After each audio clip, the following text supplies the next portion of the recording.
I had exactly one lunch in my bag and $8 to my name when I handed that meal to a stranger on a freezing bus bench.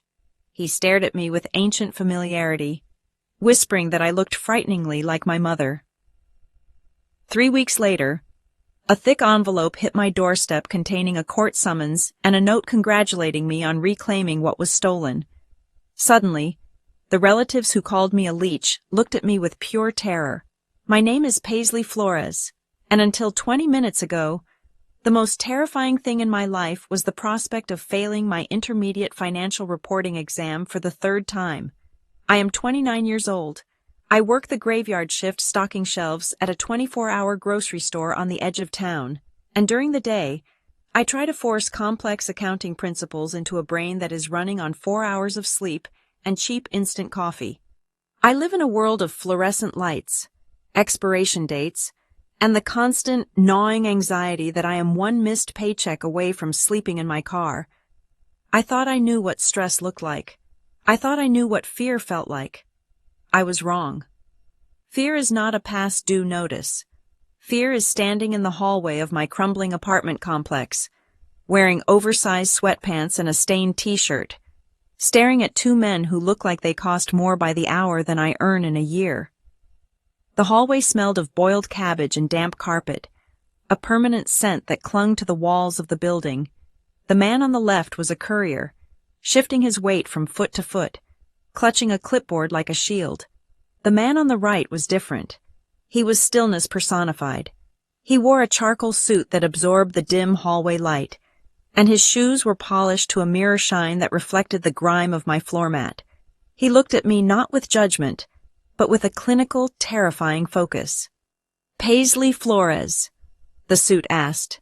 His voice was smooth, a baritone that carried easily over the sound of my neighbor's barking terrier. "Yes," I said, my hand instinctively tightening on the doorframe. My first thought was Gordon.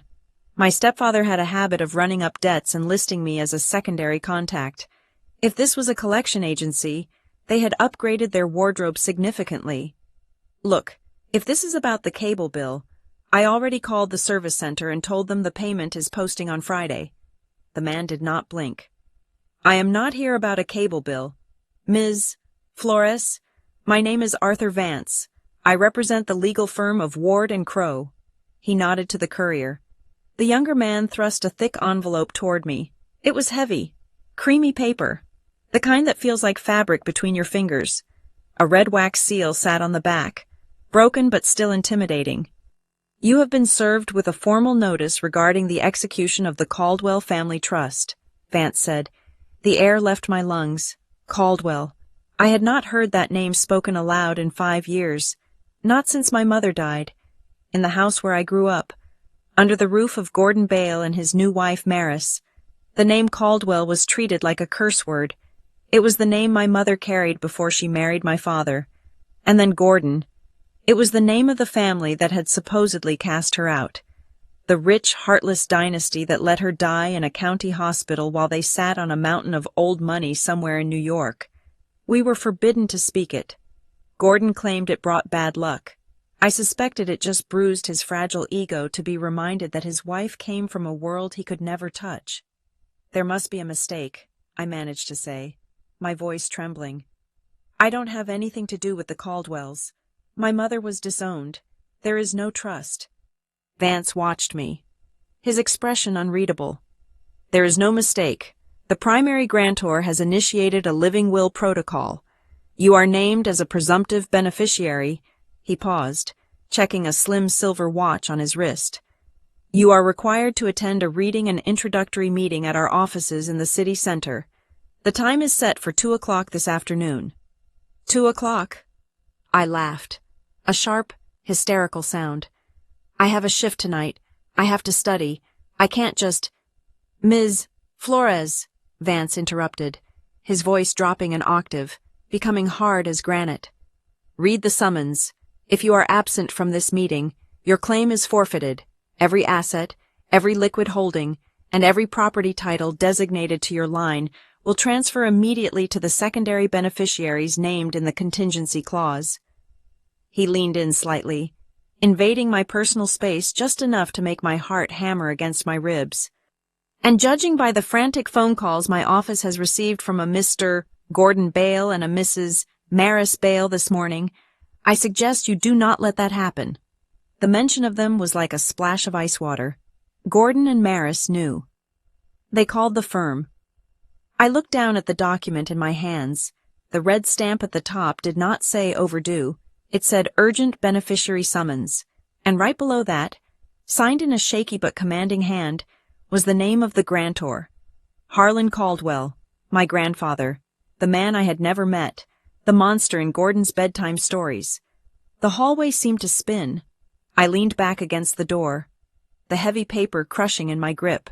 How was this happening? Why now? Why me? The girl who counts pennies at the gas station to see if she can afford a gallon of milk. Vance seemed to sense my disorientation. He didn't step back, but his posture softened by a fraction. 3 weeks ago, he said, shifting the topic so abruptly I blinked. You were at the Gray Line station. Do you remember? The question pulled me out of the hallway and threw me backward in time. 3 weeks ago, it was a Tuesday, the kind of Tuesday that makes you question every life choice that led you to that moment. I had been coming back from a failed job interview in the next county over a junior bookkeeper position I was perfectly qualified for, but didn't get because my clothes looked second-hand and my car had broken down. Forcing me to take the bus, the Gray Line station was a purgatory of concrete and diesel fumes. The heating system was broken, and the air inside was colder than the air outside. I was sitting on a metal bench that seemed designed to inflict back pain, shivering in my thin coat, hugging my backpack to my chest. I had exactly $8 in my wallet. My bank account was overdrawn by $12. I had not eaten since breakfast the day before. In my backpack, I had a plastic container. Inside was my lunch and my dinner. It was leftovers from the deli section of the supermarket where I worked, marked down because it was nearing expiration. Pasta with a questionable cream sauce. It wasn't much, but my stomach was cramping so hard it felt like a feast. I had just popped the lid, the smell of cold garlic and cheese wafting up. When I felt eyes on me, I looked to my right. Sitting 2 seats away was an old man. He didn't look like the usual clientele of the Gray Line. He wasn't muttering to himself or asking for cigarettes. He was dressed in a simple, heavy wool coat that looked old but well made. He wore a flat cap pulled low, but he was shaking. His hands, resting on his knees, were trembling with a violence that rattled the fabric of his trousers. His lips were a pale shade of blue. He was staring at the vending machine across the aisle. The machine glowed with the promise of candy bars and sodas, but the red light indicating out of order was blinking rhythmically. He looked at the machine, then at his hands, then at me. Miss, his voice was a rasp, dry as dead leaves. I don't suppose you have any water? He didn't ask for money. He didn't give a sob story. He just asked for water with a dignity that broke my heart. I looked at my water bottle. It was half full. Then I looked at him again. The shaking wasn't just cold. I had seen enough diabetic episodes at the store to recognize the signs of crashing blood sugar. He was fading. I have water, I said. I handed him the bottle. He took it with shaking hands. Struggling to unscrew the cap, I reached over, twisted it open for him, and watched him drink. He finished it in 3 gulps. It wasn't enough. I knew it wasn't enough. I looked down at my pasta.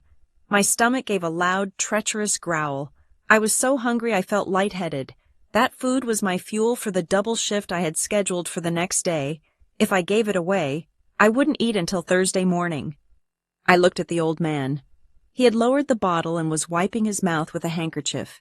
He looked exhausted, brittle, like a strong wind would shatter him. I didn't think. If I thought about it, I would have kept the food. I just acted on the instinct that had gotten me in trouble my whole life. Here, I said, sliding the plastic container across the empty seat between us. It's cold, but it's got carbs. You look like you need it more than I do.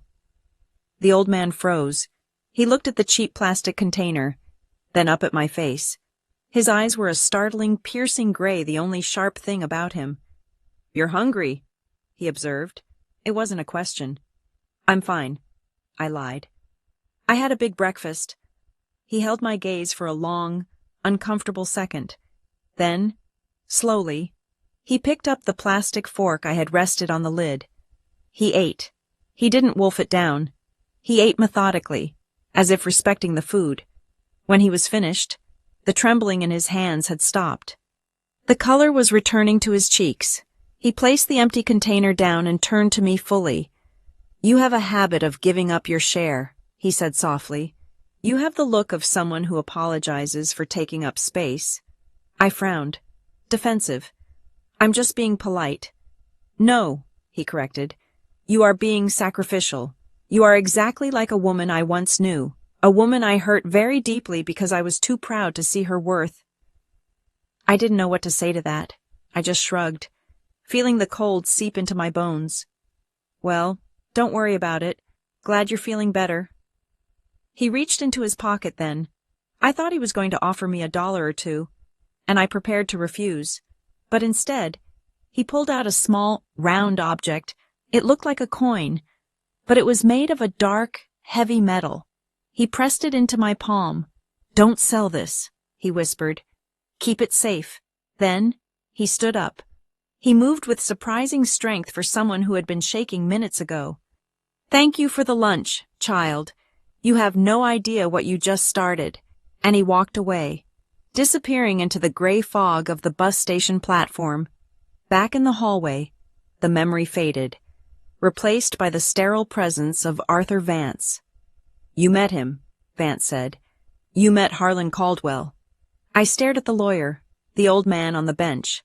The billionaire recluse was riding a Greyhound bus and eating 3-day-old pasta.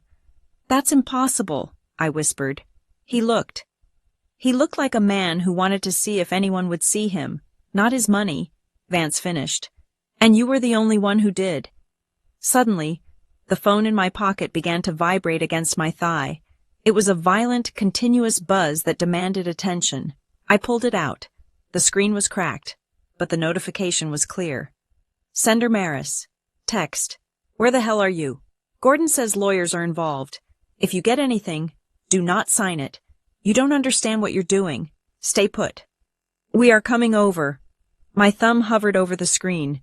Maris never texted me unless she needed a chore done or wanted to remind me how much I owed them for raising me. This text was different. It wasn't angry. It was panicked. It was the text of someone watching a dam break. "They know," I said, looking up at Vance. "My family. They know about the meeting. They were informed that the trust activation affects their standing," Vance said coolly. "They are displeased." I looked at the message again. "We are coming over. For years." I had been afraid of Gordon and Maris, afraid of their shouting, afraid of their financial control, afraid of being thrown out. But reading that text, seeing the sheer desperation in the capital letters, something clicked in my brain. They weren't coming over to protect me. They were coming over because they were terrified. This document wasn't just a potential inheritance, it was a weapon. And for the first time in my life, I was the one holding the gun. "I'll be there," I said to Vance. 2:00. Vance nodded, a ghost of a smile touching his lips. He reached into his breast pocket and pulled out one last item. It was a small, cream-colored envelope, much smaller than the first. "Mr. Caldwell gave me specific instructions regarding this," Vance said. "He told me to give it to you only after you accepted the summons. He said it was a reimbursement." "Reimbursement?" I asked. "He said he owes you for lunch." Vance turned and walked toward the elevator, his shoes clicking on the linoleum, leaving me standing in the dim hallway with a trembling courier and 2 envelopes that weighed more than my entire life. I opened the small envelope. Inside, there was no check. There was no cash. There was only a single, folded piece of stationery. I unfolded it. It wasn't money. It was a receipt from a pawn shop, dated 5 years ago. And stapled to it was a Polaroid photo of a necklace, a silver locket shaped like a tear. One I had cried over for months when it vanished from my room the week after my mother died. Gordon had sworn he never saw it. He said I must have lost it because I was irresponsible. But here was the receipt, signed by Gordon Bale, and below the photo, in the same shaky handwriting as the legal document, was a note. "Congratulations. You have just been returned what was stolen. You just have to show up on time to claim the rest." To understand why a pawnshop receipt for a silver locket made my knees buckle in that hallway, you have to understand the silence that fell over my life 5 years ago.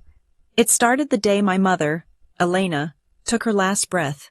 She died on a rainy Tuesday in November, succumbing to a sickness that had eaten away at her savings and her spirit in equal measure. But the real erasure began the moment the funeral guests left. It was as if Gordon Bale, the man she had married 3 years prior, had been waiting for the ambulance to pull away so he could hit a reset button on our existence.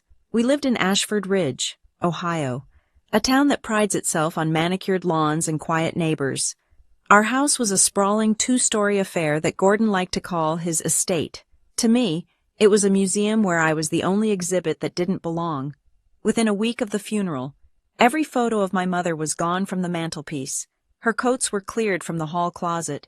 Her smell, that faint trace of lavender and old paper, was scrubbed away with industrial lemon cleaner. Gordon married Maris less than 6 months later. He called it moving forward. I called it an eviction of the soul. I was 24 years old then, just finishing my undergraduate degree and drowning in student loans that Gordon refused to help with, despite controlling the accounts my mother had left behind. "I am keeping a roof over your head, Paisley," Gordon would say, sitting in his leather armchair like a king on a throne. "That is humanitarian aid. Do not ask for luxury." Luxury, in Gordon's dictionary, included things like heat in the winter, internet access for my studies, and food that wasn't nearing its expiration date. He developed a system. He loved systems. He called it the contribution ledger. Every item I consumed was tallied. A shower longer than 5 minutes, 50 cents. Use of the washing machine, $2 per load. A ride to the train station. That was a billable service, calculated at the federal mileage rate plus a convenience fee. I wasn't a stepdaughter. I was a tenant with bad credit. "You need to learn the value of $1. Maris would chime in. Maris was a woman who looked like she was made of porcelain and wire hard, sharp and cold. She had moved into the house and immediately claimed the master bedroom, redecorating it in shades of beige that looked like sand. "Gordon is too generous with you. Most men would have kicked an adult stepchild out on the street." But they didn't kick me out. That was the trick. They needed me there. I was the built-in maid, the gardener, and the scapegoat for every misplaced item or speck of dust. The center of my torment was the study.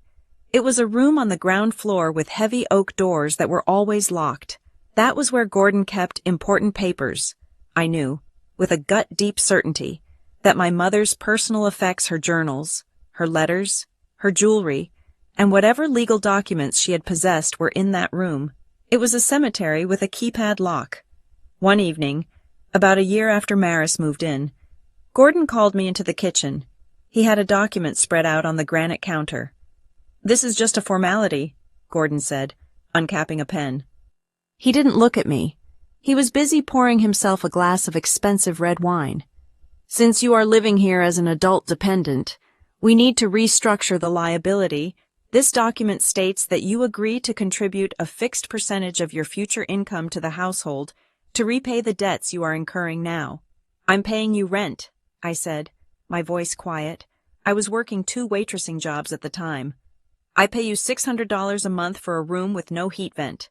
And that barely covers the property taxes," Maris snapped from the living room. "Just sign it, Paisley," Gordon said, his voice dropping to that dangerous, reasonable tone that meant he was losing patience. "It also simplifies things. It gives me power of attorney to handle any lingering issues with your mother's estate, so you don't have to be burdened by the legal nonsense. You want to focus on your little accounting classes, don't you?" I was tired. I was grieving. And I was terrified of being homeless. I picked up the pen. The legal jargon was dense, paragraphs of text about waiving rights and asset consolidation that my tired brain couldn't parse. I trusted that, despite everything, he wouldn't outright rob me. He was my stepfather. He had held my mother's hand when she died. I signed away my voice. The true nature of my position in the Bale household became crystal clear during dinner parties. Gordon loved to host. He loved to show off the house, the wine cellar, and his happy family. I remember one night specifically. It was a humid July evening. Gordon had invited the local Rotary Club board members. The dining room table was set with the good china, my mother's china. Actually, though Maris claimed she had bought it at an auction, they sat at the long mahogany table, laughing, clinking crystal glasses, cutting into a prime rib that smelled of rosemary and garlic. I was not at the table.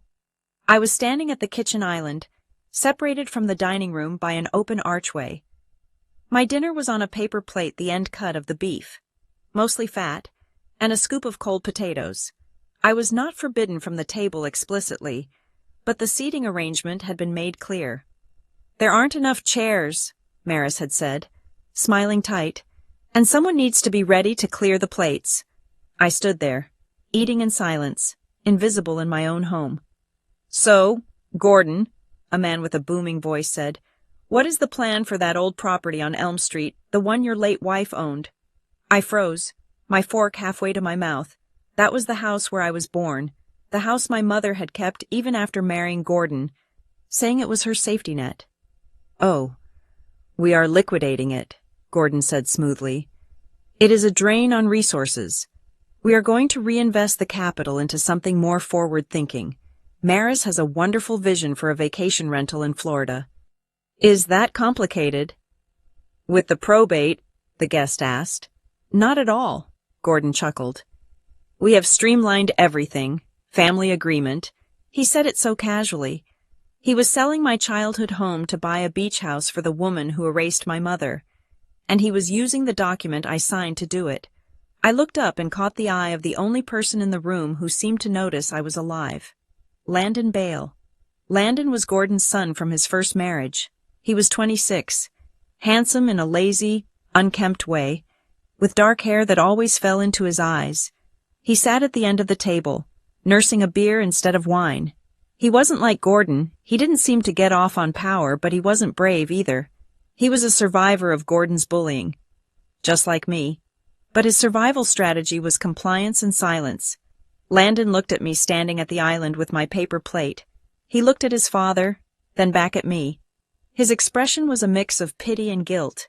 He knew this was wrong. He knew they were stripping the meat off my bones, but he didn't say a word. He just looked down and took a sip of his beer. He wasn't evil, but in that house, his silence was a weapon. The breaking point didn't come with the house sale. It came with the newspaper. I was cleaning the living room, picking up the local gazette that Gordon had left on the floor. A headline on page 4 caught my eye. "Local philanthropist launches new initiative." There was a picture of Gordon, smiling his benevolent smile, shaking hands with the mayor. The caption read, "Gordon Bale establishes the Elena Flores Memorial Fund to support underprivileged youth." My breath hitched. He was using her name. I read the article. It described Gordon as the devoted widower who wanted to honor his late wife's legacy. It mentioned a gala. It mentioned donations. I knew, with the instinct of an accountant in training, exactly what this was. It wasn't charity. It was a tax shelter. He was using my mother's name to wash money and buy social capital in Ashford Ridge. He was wearing her memory like a costume to impress his friends, while simultaneously selling off everything she actually loved. I felt a heat rise in my chest that was different from the usual shame. It was pure, white-hot rage. I waited until they went out for dinner that Friday. I packed 2 suitcases. That was it. That was all I had that didn't belong to the house. I took my textbooks, my few clothes, and the one photo of my mother I had managed to hide under my mattress. When Gordon came home and found me by the door, he didn't yell. He laughed. "Where do you think you're going?" he asked, checking his watch. "You have chores." "I'm leaving," I said. "I'm done paying you to abuse me." Gordon stepped closer, looming over me. "You walk out that door, Paisley, and the bank of Gordon is closed. You understand? No references, no support. You will be nothing." "I'm already nothing here," I said. "Fine," he sneered. "Go. But don't come crawling back when you starve. And you will starve. You have your mother's weak spine. I walked out. I didn't look back. But Gordon was right about one thing: the world outside was expensive. I moved into a studio apartment above a laundromat on the bad side of town. The rent took 70% of my income from the grocery store. The rest went to tuition for my CPA certification. I was determined to finish. I was determined to have a credential that Gordon couldn't touch, but the math didn't work. First, the car broke down, a $600 repair. Then, my hours at the store got cut because of a corporate restructuring. I entered what I now call the hunger. It wasn't the romanticized poverty you see in movies where the protagonist eats ramen and laughs. It was a grinding, gray reality. It was sleeping in a coat because I couldn't afford to turn on the radiator. It was walking 3 miles to work because I didn't have bus fare. It was the physical pain of a stomach digesting itself. I stopped buying fresh food. Then I stopped buying canned food. I started living on the expired items the store threw out, sneaking them into my bag before the manager could lock the dumpster. I became a ghost in my own life. I went to work. I studied until my eyes burned, and I counted every penny. And that brings us to 3 weeks ago. I had hit rock bottom. I had paid my tuition, leaving my account at exactly zero. I had a job interview for a better position, a bookkeeping role that would have saved me. I spent my last $8 on a bus ticket to get there. I didn't get the job. The interviewer looked at my fraying cuffs and my tired eyes and decided I wasn't corporate material. I sat on that bench at the Gray Line station, defeated. I was 29 years old. I was smart. I was hardworking. And I was starving. I had that one plastic container of pasta. It was my lifeline. It was the only thing standing between me and passing out. And then I saw the old man. He looked the way I felt, hollowed out by the cold. When he asked for water, I saw my own desperation reflected in his eyes. Gordon had taught me that the world was a zero-sum game. If you give, you lose. Maris had taught me that kindness was a weakness to be exploited. But looking at that old man's shaking hands, I heard my mother's voice. We don't give because we have plenty. Paisley, we give because we know what it's like to have nothing. So I gave him the lunch. I didn't know then that the pasta was a key. I didn't know the old man was a lock. I just knew that I was hungry. But he was shaking, and I couldn't be Gordon Bale. I had to be Elena Flores's daughter. I walked home that night in the freezing rain, my stomach cramping, feeling like a fool. But standing in my hallway now, holding the receipt for the locket Gordon had sworn was lost, I realized something. The hunger hadn't killed me. It had prepared me, and now I was ready to eat. The cold at the Gray Line station was not just a weather condition. It was a physical assault. It was a Tuesday evening in late October, and the heating system in the terminal had been broken since the Reagan administration. The air inside smelled of diesel exhaust, stale coffee, and the damp wool of too many wet coats. I sat on a metal bench that seemed designed by someone who hated the human spine, my arms wrapped tight around my torso, trying to conserve whatever body heat I had left. I had exactly 1 box of lunch in my bag and $8 in my wallet. The lunch was a plastic container of creamy garlic pasta with wilted spinach, purchased from the clearance rack at work for $1.50. It was cold. It was congealed.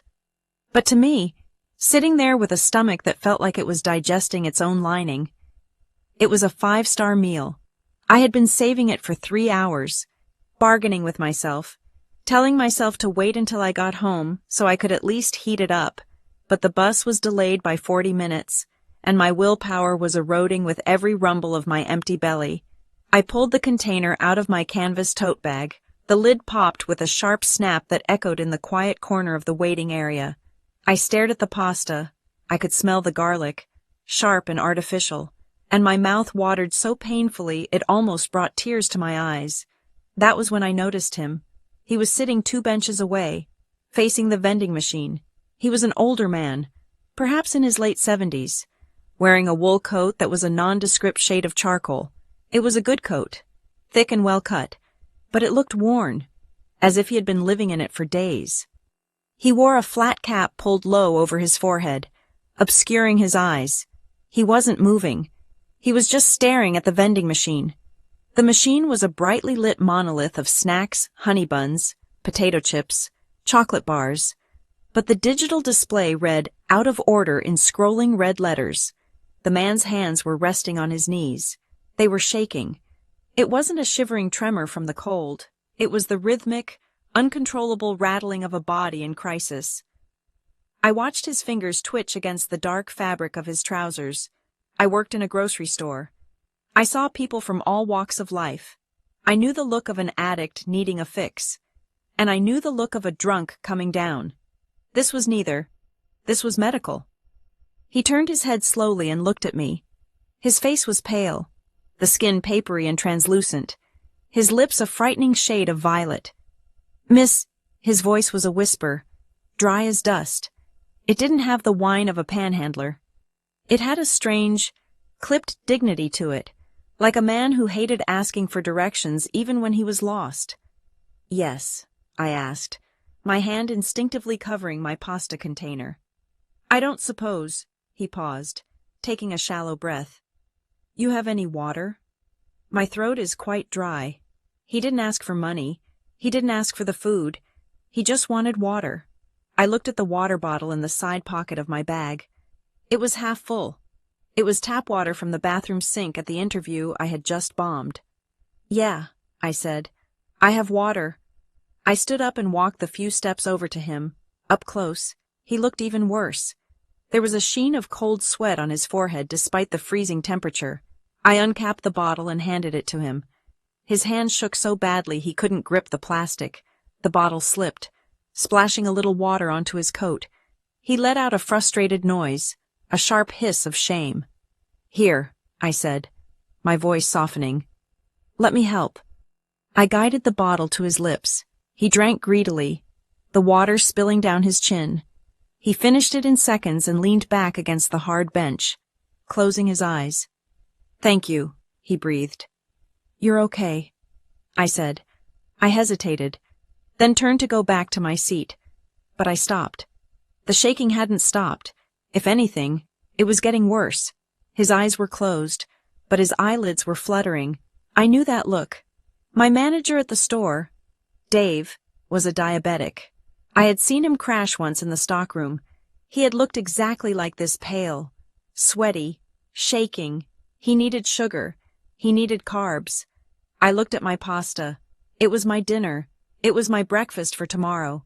It was the only thing standing between me and the gnawing hunger that made it hard to focus on my accounting textbooks. If I gave it away, I would go to bed hungry. I would wake up hungry. I would go to my shift hungry. I looked at the old man. He looked like he might not wake up at all. Gordon Bale, my stepfather, would have walked away. He would have said, "Not my problem. Let the state handle it." Maris would have said. He probably brought it on himself. But I wasn't a Bale. I was Paisley Flores. I walked back to my bench, picked up the plastic container and the plastic fork, and returned to him. "Sir," I said. He opened his eyes. They were gray, sharp, and startlingly clear amidst the pallor of his face. "You need to eat," I said, holding out the container. "It's garlic pasta. It's got carbs. It'll help the shaking." He looked at the cheap plastic bowl as if I were offering him a diamond. Then he looked at me. He seemed to be calculating something, measuring me. "That is your dinner," he said. "I had a big lunch." I lied. The lie tasted like ash in my mouth. "I'm not hungry." He didn't believe me. I could see it in his eyes. He knew I was lying, and he knew why. "Take it," I insisted, pushing it into his hand. "Please, before it gets any colder." He took the bowl. He ate slowly, with a deliberate, disciplined motion. Despite the tremors in his hands, he didn't shovel the food in like a starving man. He ate it like a gentleman dining at a high table. I sat next to him, watching the cars pass by the station window, trying to ignore the hollow cramping in my own stomach. After about 10 minutes, he finished. He set the empty container down on the bench between us. The color had returned to his cheeks. The violent shaking had subsided to a minor tremor. "That was," he said, clearing his throat, the finest meal I have had in a very long time. I chuckled. A dry sound. It's day-old deli pasta, but I'm glad it helped. He turned his body toward me. The intensity of his gaze was unnerving. He wasn't looking at me like a stranger on a bus bench. He was looking at me like he was reading a file. You have a habit of giving up your portion, he said quietly. You sit there, hungry, and you give your food to a useless old man. You were shaking, I said, shrugging. It's just food. It is not just food, he corrected me. His voice hardened slightly. It is survival, and you surrendered it. He reached into the deep pocket of his wool coat. You remind me of someone I knew a long time ago. She had that same foolish, reckless kindness. She would give you the coat off her back and apologize that it wasn't warmer. I stiffened. She sounds like a nice lady. She was, he said. The regret in his voice was so heavy it felt physical. And I punished her for it. I thought kindness was weakness. I thought she needed to be toughened up. So I let the world break her, thinking she would come back to me when she had learned her lesson. He looked down at his hands. She never came back. I didn't know what to say.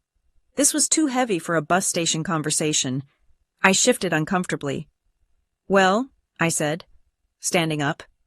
My bus is coming in 5 minutes. Wait, he said. He held out his hand. In his palm sat a small, round object.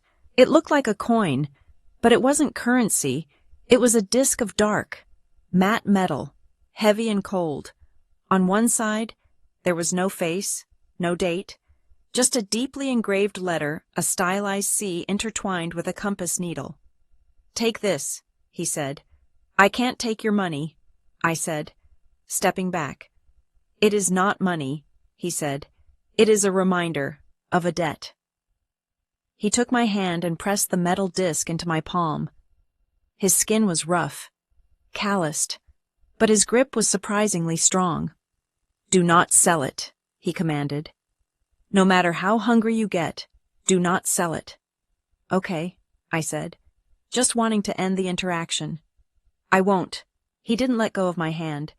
He leaned in closer, and his eyes searched my face, scanning my features with a desperate hunger. You wear your hair like her, he whispered, and you have her habit of tapping your thumb against your middle finger when you are nervous. I froze. My thumb was currently tapping against my middle finger. It was a tic I had had since childhood. My mother used to do it. She told me it was our secret signal that we were thinking hard. How? I started, my voice catching. How did you know that?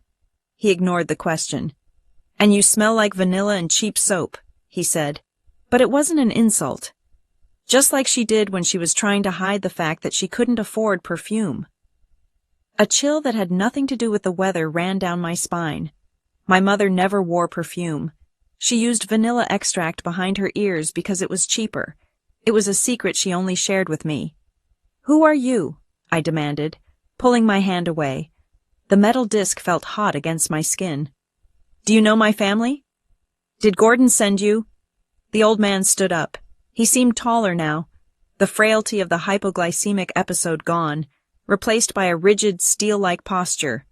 Your family. He let out a short, bitter laugh. My dear child, you just did the one thing your family should have done for you years ago. You showed mercy. He adjusted his cap, turning his collar up against the wind. Who are you? I asked again. Louder this time. He looked at me one last time, and for a second, I saw a profound, crushing sadness in those gray eyes. I am a man who is too late, he said, and then he turned and walked away. He didn't look back. He walked toward the exit of the station, his steps steady, disappearing into the shadows of the parking lot as if he had never been there. I stood there for a long time, clutching the heavy metal disc, until the speaker crackled overhead announcing the arrival of the number 42 bus. That night, back in my drafty apartment, I couldn't sleep. The hunger was back, a dull ache in my midsection, but my mind was racing too fast to notice. I sat on my mattress, the metal disc sitting in the circle of light from my desk lamp. It was heavy for its size. Titanium, maybe, or platinum. The C engraved on it was precise, machine cut. It looked corporate. It looked expensive. I pulled out my phone. The screen was cracked spiderweb style across the top right corner, but it still worked. I opened the browser and typed in company logo letter C, compass needle. Thousands of results. I scrolled for 20 minutes. Nothing matched. Then I tried describing the man. Old man, gray eyes, wealthy industrialist, lost daughter. Too vague. I went back to the coin. I looked closer. Under the C, in tiny, almost microscopic letters, was a serial number. I typed the serial number into the search bar along with the word token. One result came up. It was an image from an archived auction site for rare corporate memorabilia. Item Executive Service Medallion. Origin Caldwell Meridian Group. Issued to board members only. Circa 1990. Caldwell. I dropped the phone on the mattress. Caldwell was my mother's maiden name. The name Gordon had forbidden us to speak, the name of the family that had supposedly cut her off without a penny. I picked up the coin again. The Caldwell Meridian Group. I quickly searched the company name. It was a massive holding company, real estate, shipping, tech infrastructure, the kind of company that owns the companies you have heard of. The CEO and founder was listed as Harlan Caldwell. I clicked on images of Harlan Caldwell. There were very few. Most were from 30 years ago. He was a younger man then, sharp-jawed, terrifying. But the eyes, the gray, piercing eyes were the same. I stared at the photo, the man at the bus station, the man I had given my $1.50 pasta to. It was impossible. Harlan Caldwell was a billionaire. He didn't ride buses. He didn't nearly pass out from hunger in a public terminal. He lived in a fortress in New York, or a private island. It's a coincidence, I whispered to the empty room. He's just some crazy old guy who worked for them once. He stole the coin. That's why he has it. But the vanilla, the thumb tapping. I fell asleep clutching the coin. My dreams filled with gray eyes and the smell of garlic. The next 2 days were a blur of paranoia. I tried to convince myself I was overreacting, but the feeling of being watched made the hair on my arms stand up. On Thursday. I was leaving the grocery store after my shift. It was 5 a.m. The parking lot was empty, bathed in the sickly yellow glow of the streetlights. Except it wasn't empty. A black sedan was parked 3 rows back.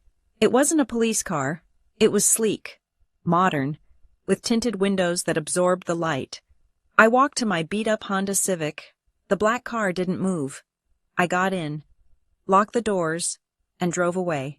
In my rearview mirror, I saw the black car pull out and follow. It stayed 2 car lengths behind me for 3 miles, then turned off just before I reached my apartment complex. I sat in my car for 10 minutes, shaking, clutching the steering wheel. Gordon used to threaten me with private investigators if I ever tried to claim my mother's inheritance. Was this him? Had he found out about the coin? Or was it the old man? I ran up the stairs to my apartment, double-locked the door, and pushed a chair under the handle. My phone pinged. I jumped, nearly dropping my keys. It was an email notification. I didn't give my email out. Only my school and my employer had it. I opened the app. The sender field was blank. No name, no address, just a string of encrypted characters. The subject line was simple. Paisley, bring the metal piece. I opened the email. There was no body text, just a date and a time: Friday, November 28th, 2:00 p.m., and an address, the Ward Crow Building, Suite 400. My heart hammered against my ribs like a trapped bird. I looked at the metal coin on my desk. This wasn't a crazy old man. This wasn't a coincidence. The game had started, and I had just been dealt my first hand. The lobby of Ward and Crow was not designed for people who buy their dinner from a vending machine. It was a cathedral of glass, polished marble, and aggressive silence. The air conditioning was set to a temperature that suggested preservation, and the receptionist looked at my scuffed sneakers with the polite disdain of a flight attendant informing you that the economy cabin is full.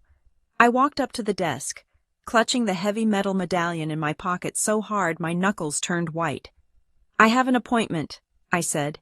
2 o'clock? Paisley Flores? The receptionist didn't check a computer. She didn't check a ledger.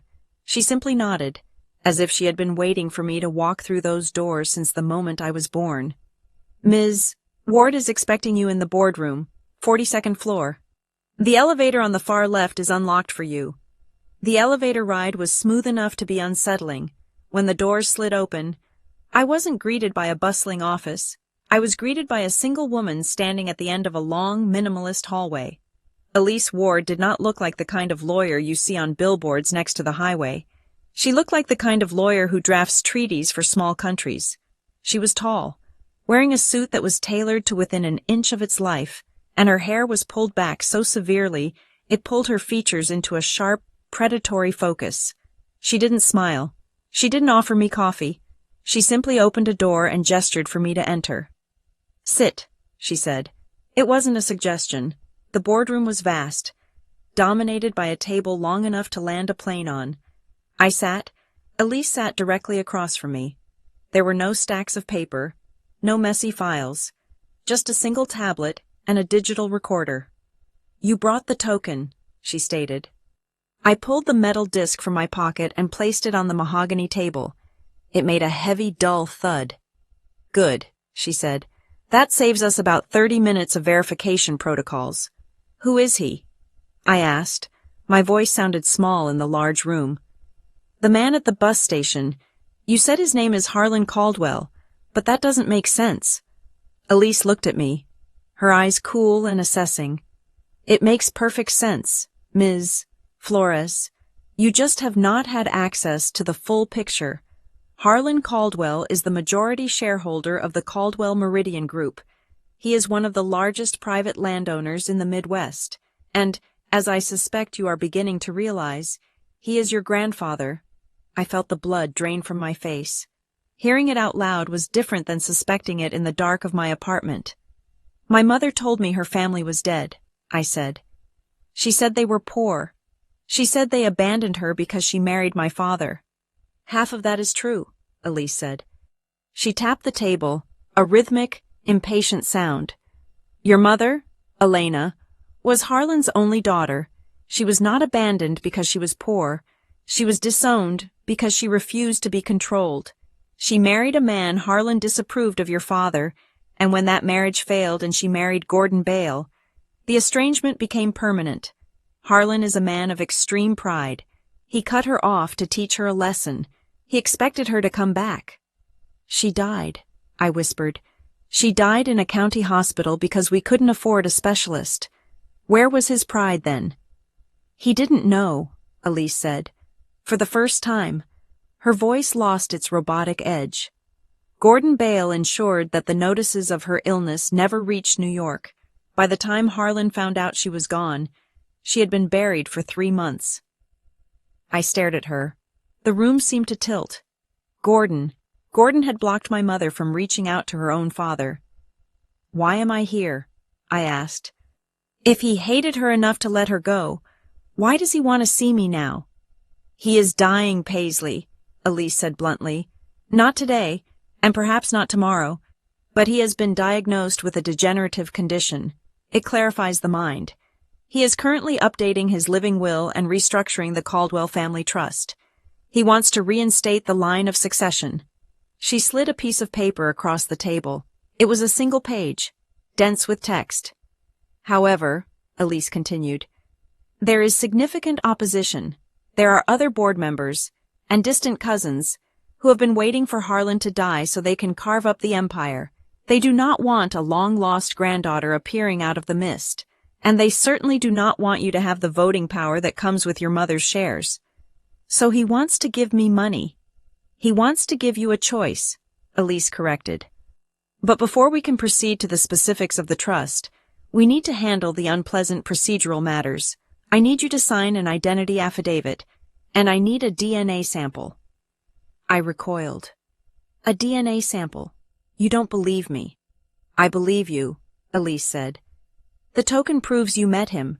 Your face proves who you are, but the law does not care about my belief. If we are going to go to war, and make no mistake, Ms. Flores, we are going to war, we need irrefutable proof that you are Elena Caldwell's daughter. We cannot give the opposition an inch of ground to stand on. She produced a sealed plastic packet containing a cotton swab. It felt humiliating. I was sitting in a skyscraper, being asked to prove I wasn't a con artist, all because I gave a sandwich to an old man. But I looked at Elise's face. She wasn't mocking me. She was arming me. Fine, I said. I took the swab. Do it. After the formalities were done, Elise leaned back. There is one more thing. You need to be very careful about who you talk to. Specifically, Gordon Bale. Gordon doesn't know anything, I said. He thinks I'm a failure. Gordon knows something is happening, Elise said. We have detected inquiries into the trust's status from a lawyer in Ohio who represents him. He smells money, Paisley, and a predator who smells blood is dangerous, as if summoned by her words. My phone buzzed on the table. I looked at the screen. Gordon. I froze. Answer it, Elise said softly. Put it on speaker. Do not agree to anything. I swiped the green icon. Hello. Paisley. Gordon's voice filled the boardroom. It was rich, warm, and dripping with a fake affection that made my skin crawl. How are you? Sweetheart.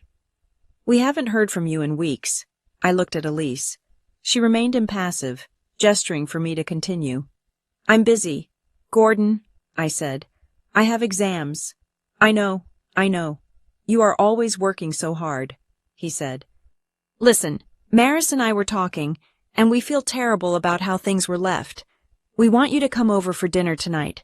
Maris is making her roast chicken. We just want to catch up, talk about the future, maybe help you with some of those tuition bills. My stomach turned. He hadn't offered to help with a bill in 5 years. I can't, I said. I have a shift. Call in sick, Gordon pressed. The warmth in his voice fractured just a little. It is important. Paisley, we need to discuss some family matters. Papers that need tidying up regarding your mother's old accounts. It is for your benefit. Papers. He wanted me to sign something. I'm not signing anything. Gordon, I said. Silence on the other end. Cold, heavy silence. You are sounding very ungrateful. Paisley, Gordon said, his voice dropping to a flat, dangerous monotone. Don't forget who put a roof over your head. Don't forget that you are alone out there. Come to dinner. Don't make this difficult. I'm not coming, I said, and then, before my courage could fail, I hung up. I looked at Elise. She nodded. Once. He is scared. He is trying to get you back under his roof, so he can bully you into signing a waiver. If you had gone there tonight, you would not have left without signing away your rights to the Caldwell estate. I need to go home, I said.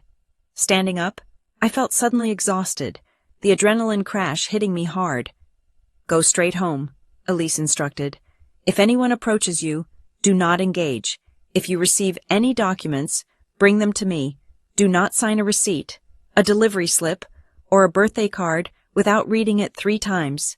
And Paisley. I turned at the door. Record everything, she said. In this state, as long as one party consents to the recording, it is legal. You are that party. Be your own witness. I left the building and took the bus back to my neighborhood. The sun was setting, casting long, bruised shadows across the street. When I walked into the lobby of my apartment building, my landlady, Mrs. Gable, was sweeping the floor. She was a nice woman who usually ignored me, but today she stopped and leaned on her broom. Paisley, she called out. Popular girl today. What do you mean? I asked, my hand tightening on my keys. Had a man here about an hour ago, she said. Nice suit, blue, asked me about your schedule. Wanted to know when you come and go. If you have guests, that sort of thing. What did you tell him? I asked, my heart hammering. I told him I'm not a secretary. She grunted. But he was persistent, said he was an old friend of your father's, left his card. She handed me a business card. It was white, simple text, Bale Associates, Consulting. It was Gordon's consulting firm. He wasn't just calling, he was hunting. He was building a timeline of my movements. I went up to my apartment and locked the door. I checked the window locks. I checked the closet. I felt like a fugitive in my own home. I sat on the floor, my back against the radiator, and stared at the phone. At midnight, it buzzed again. I flinched. If it was Gordon again, I was going to scream. But it wasn't Gordon. It was Landon. Sender Landon. Text. They are freaking out. Gordon has been on the phone with his lawyer all night. He's tearing the study apart looking for Mom's old files. I heard him say Caldwell, an injunction. I don't know what you did. Pays. But watch your back. He's cornered. I let out a breath I didn't know I was holding. Landon was alive. Landon was watching. And for the first time, Landon was warning me. Gordon was cornered. And a cornered animal bites. I didn't sleep much that night. Every creak of the floorboard sounded like footsteps. Every car passing outside sounded like a black sedan. The next morning, a Saturday. I woke up to a rhythmic tapping on my door. I grabbed my phone, set it to record, and crept to the peephole. It was a courier, not the same one from before. This one was younger, wearing a generic delivery uniform.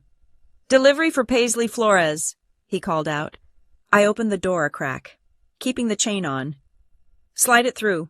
He frowned but slid a large, stiff envelope through the gap. "Need a signature." "No signature," I said. "Leave it or take it." He shrugged, marked something on his device, and left. I closed the door and picked up the envelope. It was heavy cardstock. Expensive. Textured.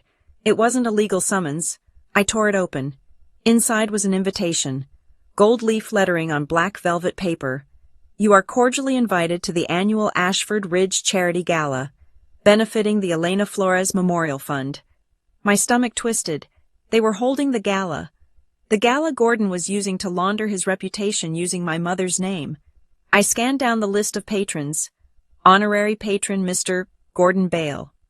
And then, right below it, in smaller, unassuming text that hit me like a physical blow, Platinum Sponsor Anonymous, the Caldwell Trust.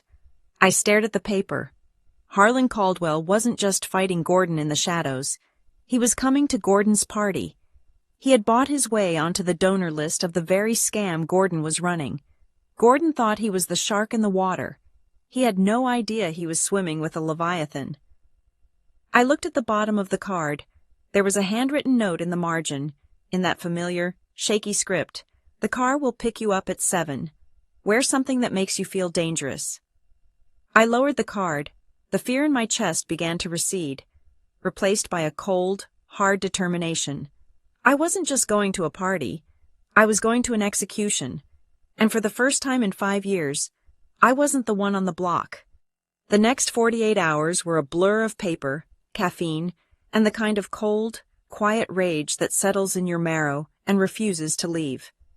I spent more time in the conference room of Ward and Crow than I did in my own apartment.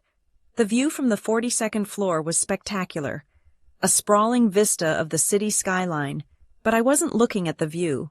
I was looking at the autopsy of my mother's life, laid out in black and white on the mahogany table. Elise Ward was surgical in her approach. She didn't offer sympathy. She offered evidence. She treated the past not as a tragedy, but as a crime scene that needed to be reconstructed. "Look at this," Elise said, sliding a document toward me. It was a photocopy of a legal waiver, dated 5 years ago. "This is the document Gordon Bale provided to the Caldwell attorneys shortly after your mother passed. It is titled, 'A Voluntary Renunciation of Claim.'" I picked up the paper. The legal jargon was dense, but the intent was clear. It stated that Elena Flores Bale, being of sound mind and body, voluntarily forfeited any and all claims to the Caldwell Family Trust, past, present, and future, in exchange for a one-time settlement of $10,000. $10,000, I repeated, my voice flat. That's what she sold her birthright for. "Look at the date. Paisley," Elise said. I scanned the top right corner. October 14th. My hand froze. "That's impossible." "Tell me why," Elise urged. "October 14th was 3 days before she went into the coma," I said, the memory hitting me like a physical blow. "She was in the ICU. She was on a ventilator. She wasn't of sound mind and body. She couldn't even hold a pen." I looked down at the signature at the bottom of the page. It read, Elena Flores Bale. But the handwriting was wrong. It was too smooth, too steady. My mother's handwriting in those final weeks had been a jagged scrawl, tremors racking her body from the pain medication. This signature looked practiced. It looked like someone trying to draw her name, rather than write it. It is a forgery, Elise stated.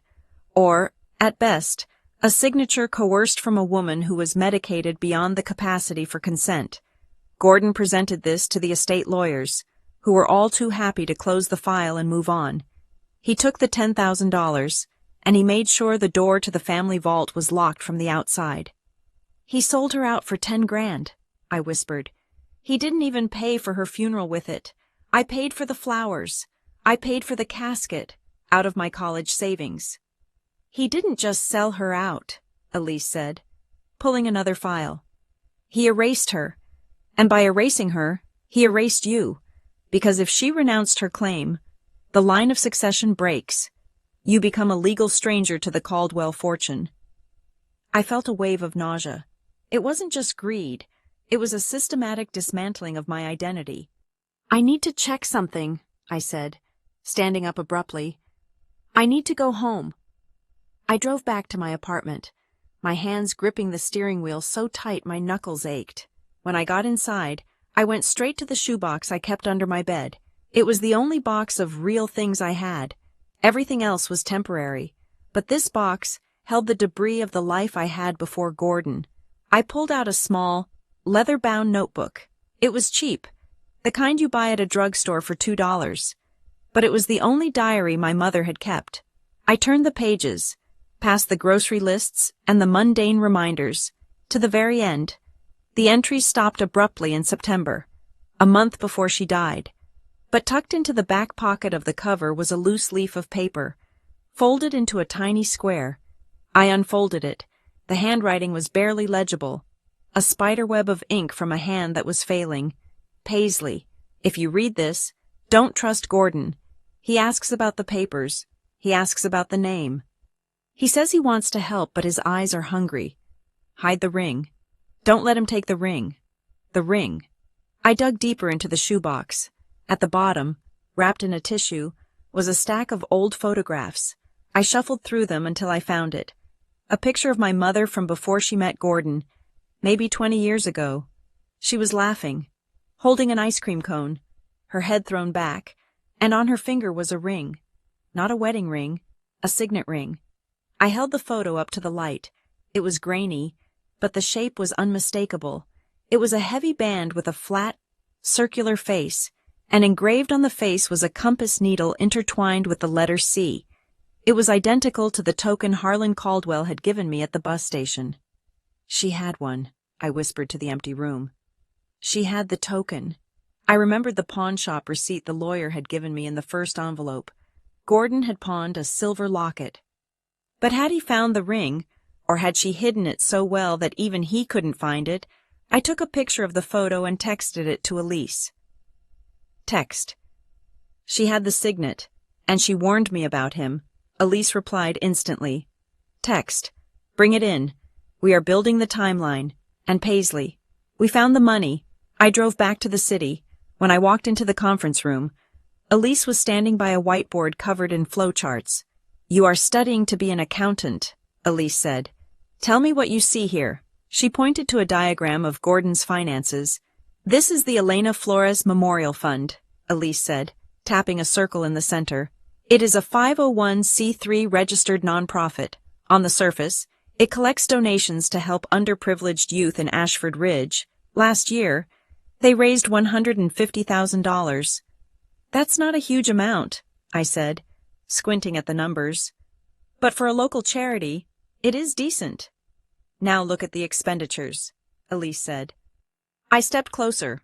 I scanned the lines: venue rental, catering, marketing, and then, the biggest slice of the pie chart, administrative consulting. 70% of the funds go to administrative consulting. I asked, that is insane.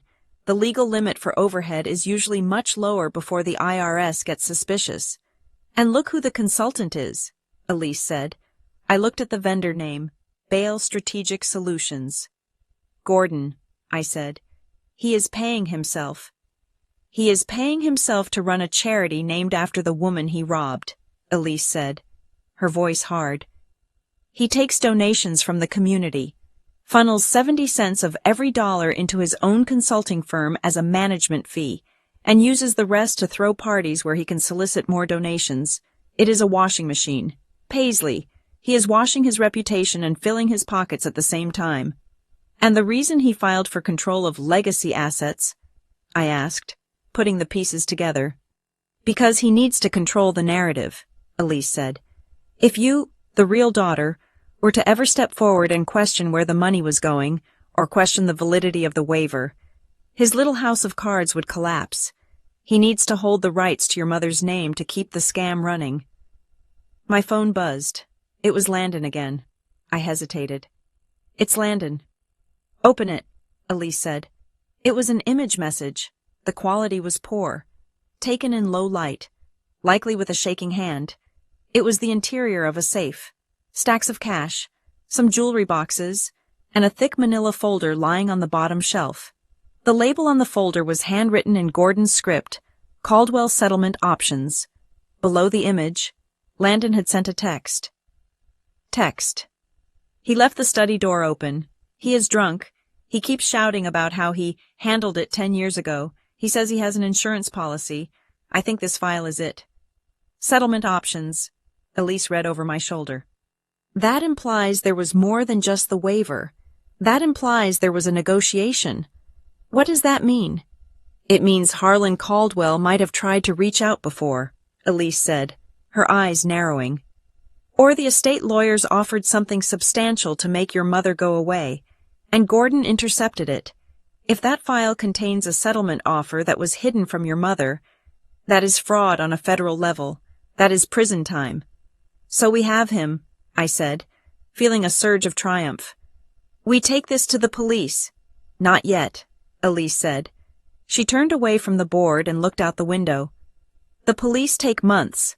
Investigations are slow, and Gordon is a man who knows how to shred documents. If we tip our hand now, that file in the safe disappears. He will claim the charity is just mismanagement, pay a fine, and walk away. Then what do we do? Elise turned back to me. Her expression was terrifyingly calm. We let him hang himself.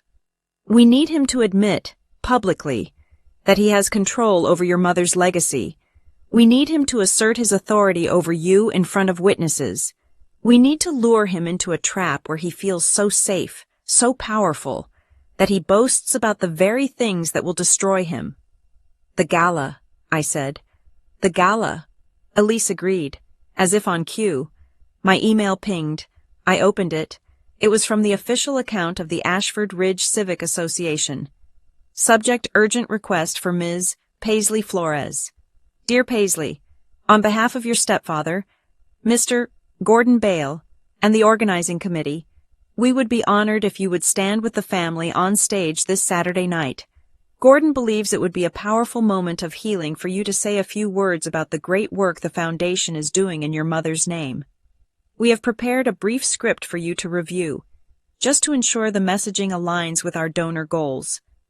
I opened the attachment. The script was a page of vomit-inducing lies. I want to thank my father, Gordon, for being the rock of this family, for saving my mother's memory, for supporting me when I was lost. He wants me to read a script, I said, showing the tablet to Elise. He wants me to go on stage and tell everyone that he is a saint and I am a charity case. Of course he does, Elise said. He knows the rumors are starting. He knows about the summons. He needs to parade you out there like a tamed animal to show the world that he still holds the leash. If you read that speech, you are publicly validating his control over the estate. It could be used in court to argue that you accepted his guardianship. So I refuse? No, Elise said. A small, cold smile touched her lips. You accept. You tell him you are honored. You tell him you will read every word he wrote. But you accept the invitation, Elise interrupted. You walk onto that stage. You let him introduce you. You let him think he has won. And then, when the microphone is live and the cameras are rolling. I go off script, I finished. You burn it down, Elise corrected. But you do it with facts. You do it with the poise of a Caldwell. She walked over to the table and picked up the invite I had received earlier, the black velvet card with the Caldwell Trust sponsor listing. Harlan will be there, Elise said. He will not be in the front row. He will be watching from the shadows. He wants to see if you have the stomach for this. He wants to see if you are a victim, or if you are his granddaughter. I looked at the script on the screen, the words that were designed to humiliate me. Then I looked at the photo of my mother with the ring, laughing before the world broke her. I'll do it, I said. Elise nodded. She gathered the files, the fake waiver, the charity financials, the photo of the safe, and slid them into a leather briefcase. Gordon thinks his enemy is a broke girl who works the night shift, Elise said softly. He thinks his enemy is a stepdaughter he can bully. She looked me dead in the eye. They aren't afraid of you being poor, Paisley. They are afraid of you being returned to your right name, because a Flores is a girl they can pity. But a Caldwell is someone they answer to. I walked out of the office and into the cool evening air. I took the bus home, but the ride felt different this time. I wasn't just a passenger. I was a soldier moving into position. I spent the night memorizing the financial figures of the charity. I memorized the dates of the forged waiver. I memorized the lies in Gordon's script. When Saturday came, I wouldn't need a teleprompter. I would have the truth. And for Gordon Bale, the truth was going to be fatal. The dress was black. It was not the kind of black that mourns. It was the kind of black that hunts. Elise Ward had it sent to my apartment at 4 o'clock that afternoon, along with a pair of heels that were sharp enough to be considered concealed weapons. There was no note, just a tag that read, Ward and Crow Client Expenses.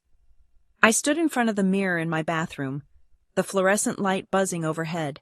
For the first time in 5 years, I did not look like the girl who stocked shelves on the night shift. I did not look like the girl who counted pennies for instant noodles. I looked like a stranger. I looked dangerous. The car arrived at 7 o'clock sharp. It was a town car, sleek and silent, a stark contrast to the rusted pickup trucks and sedans parked along my street. When I stepped out of the vehicle in front of the Ashford Ridge Civic Hall, the air was cold, but my skin felt hot. The Civic Hall was the crown jewel of our small town's pretensions. It was a brick building from the 50s that had been renovated with too much glass and not enough taste. Tonight, it was lit up with purple and gold spotlights, the colors of the Elena Flores Memorial Fund. My mother's name was plastered on a banner above the entrance, twisting in the wind. Seeing it made my stomach turn, but I kept my face smooth. I walked up the steps. I could see them inside through the glass doors, the local elite, the car dealership owners, the real estate developers, the politicians who needed Gordon's fundraising clout. And in the center of it all, holding court, was Gordon Bale. He was wearing a tuxedo that strained slightly at the buttons, a purple rosette pinned to his lapel that read, Founder. He was laughing, his head thrown back, one hand gripping the shoulder of the mayor. He looked like a man who owned the world. I pushed through the doors. The noise hit me first, a wall of chatter and the clinking of glasses, then the smell of expensive cologne and cheap catering. I took 3 steps into the room and stopped. I let myself be seen. It took about 10 seconds for the ripple to spread. People turned, whispering. They didn't recognize me at first. They were used to seeing Paisley the servant, Paisley the shadow. They were not ready for this. Gordon turned.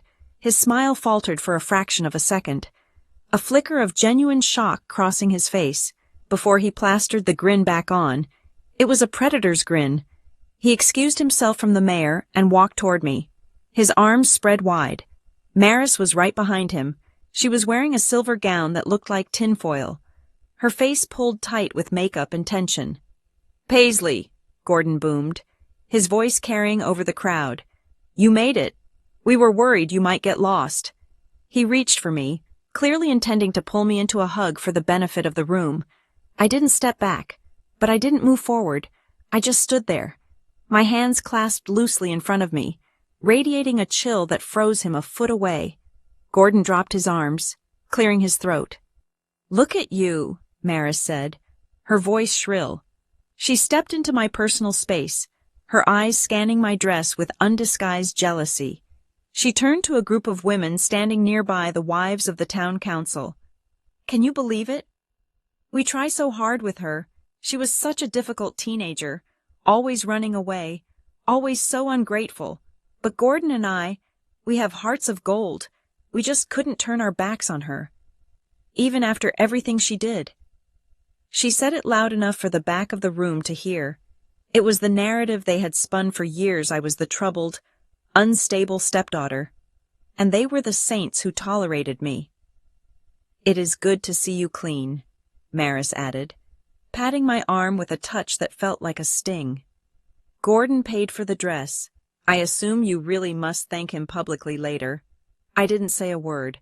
I just looked at her hand on my arm until she pulled it away, unsettled by my silence. Elise had coached me well. Silence makes people nervous. They will fill it with their own guilt. Come, Gordon said, guiding me by the elbow. His grip was tight, painful. "There are people you need to meet, important people." He marched me toward the center of the room, toward the mayor and a few board members of the charity. "Mr. Mayor," Gordon said, beaming, "I want you to meet someone." The mayor, a balding man with a kind but vacant face, smiled at me. "Ah, is this the daughter? The one whose mother inspired all this?" Gordon's grip tightened on my arm. He laughed, a dismissive, barking sound. No, Gordon said quickly. "This is Paisley. She's a friend of the family. We let her stay in the house for a few years out of kindness. She is just here to observe." It was a slap in the face, a public erasure. He couldn't bring himself to admit I was Elena's daughter because that would remind people that he wasn't a blood relative. He needed to be the primary connection to the tragedy. The mayor looked confused for a moment, then nodded. "Ah, well, nice to meet you. Miss, wonderful party your, friends have thrown." I looked at Gordon. His eyes were hard, daring me to speak, daring me to cause a scene. I smiled. It was a small, cold thing. I nodded at the mayor and said nothing. Gordon relaxed slightly. He thought he had won. He thought I was cowed. "Excellent," Gordon said. "Now, Paisley, if you could just step over here. We have a little administrative matter to handle before the speeches." He steered me away from the crowd, toward a small table near the side of the stage. A photographer was positioned there, waiting. On the table sat a single document and a gold pen. My heart began to hammer, but I forced my breathing to remain steady. This was the trap. "What is this?" I asked. My voice was calm, contrasting with the noise of the party. "It is an opportunity," Gordon said, his voice dropping to a low hiss. He picked up the pen and held it out to me. "Maris and I have been talking. We want to help you get back on your feet. This document authorizes the foundation to pay off your student loans, every cent. Tonight?" He smiled, but his eyes were dead. "All you have to do is sign this acknowledgement. It just says that you agree the foundation is being managed correctly and that you have no further claims on the estate assets. It is just a formality to release the funds." I looked at the paper. It wasn't a receipt. It was a comprehensive waiver. I, Paisley Flores, hereby irrevocably release Gordon Bale and all associated entities from any liability regarding the estate of Elena Flores.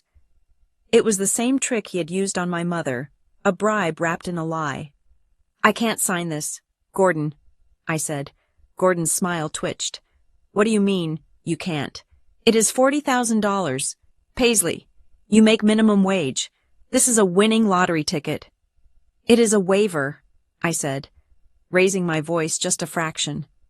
"You want me to sign away my mother's legacy for the price of my tuition?" "Lower your voice," Gordon snapped. He leaned in, his breath smelling of scotch and mints. "You listen to me, you ungrateful little leech. I am offering you a way out. You sign this paper, take the check, and disappear. Or you walk out of here with nothing, and I make sure you lose that job at the grocery store by Monday morning. I know the owner. I own his debt. Is that a threat? I asked. It is a promise. Gordon sneered. Now pick up the pen. The photographer is waiting. Smile. I looked around. People were watching. They saw Gordon leaning over me, his face red, his body language aggressive. They saw the friend of the family looking calm while the philanthropist looked like a bully. No, I said clearly. Gordon snapped. The mask fell completely. You stupid girl, he shouted. The music seemed to stop. The room went silent. I am trying to save you.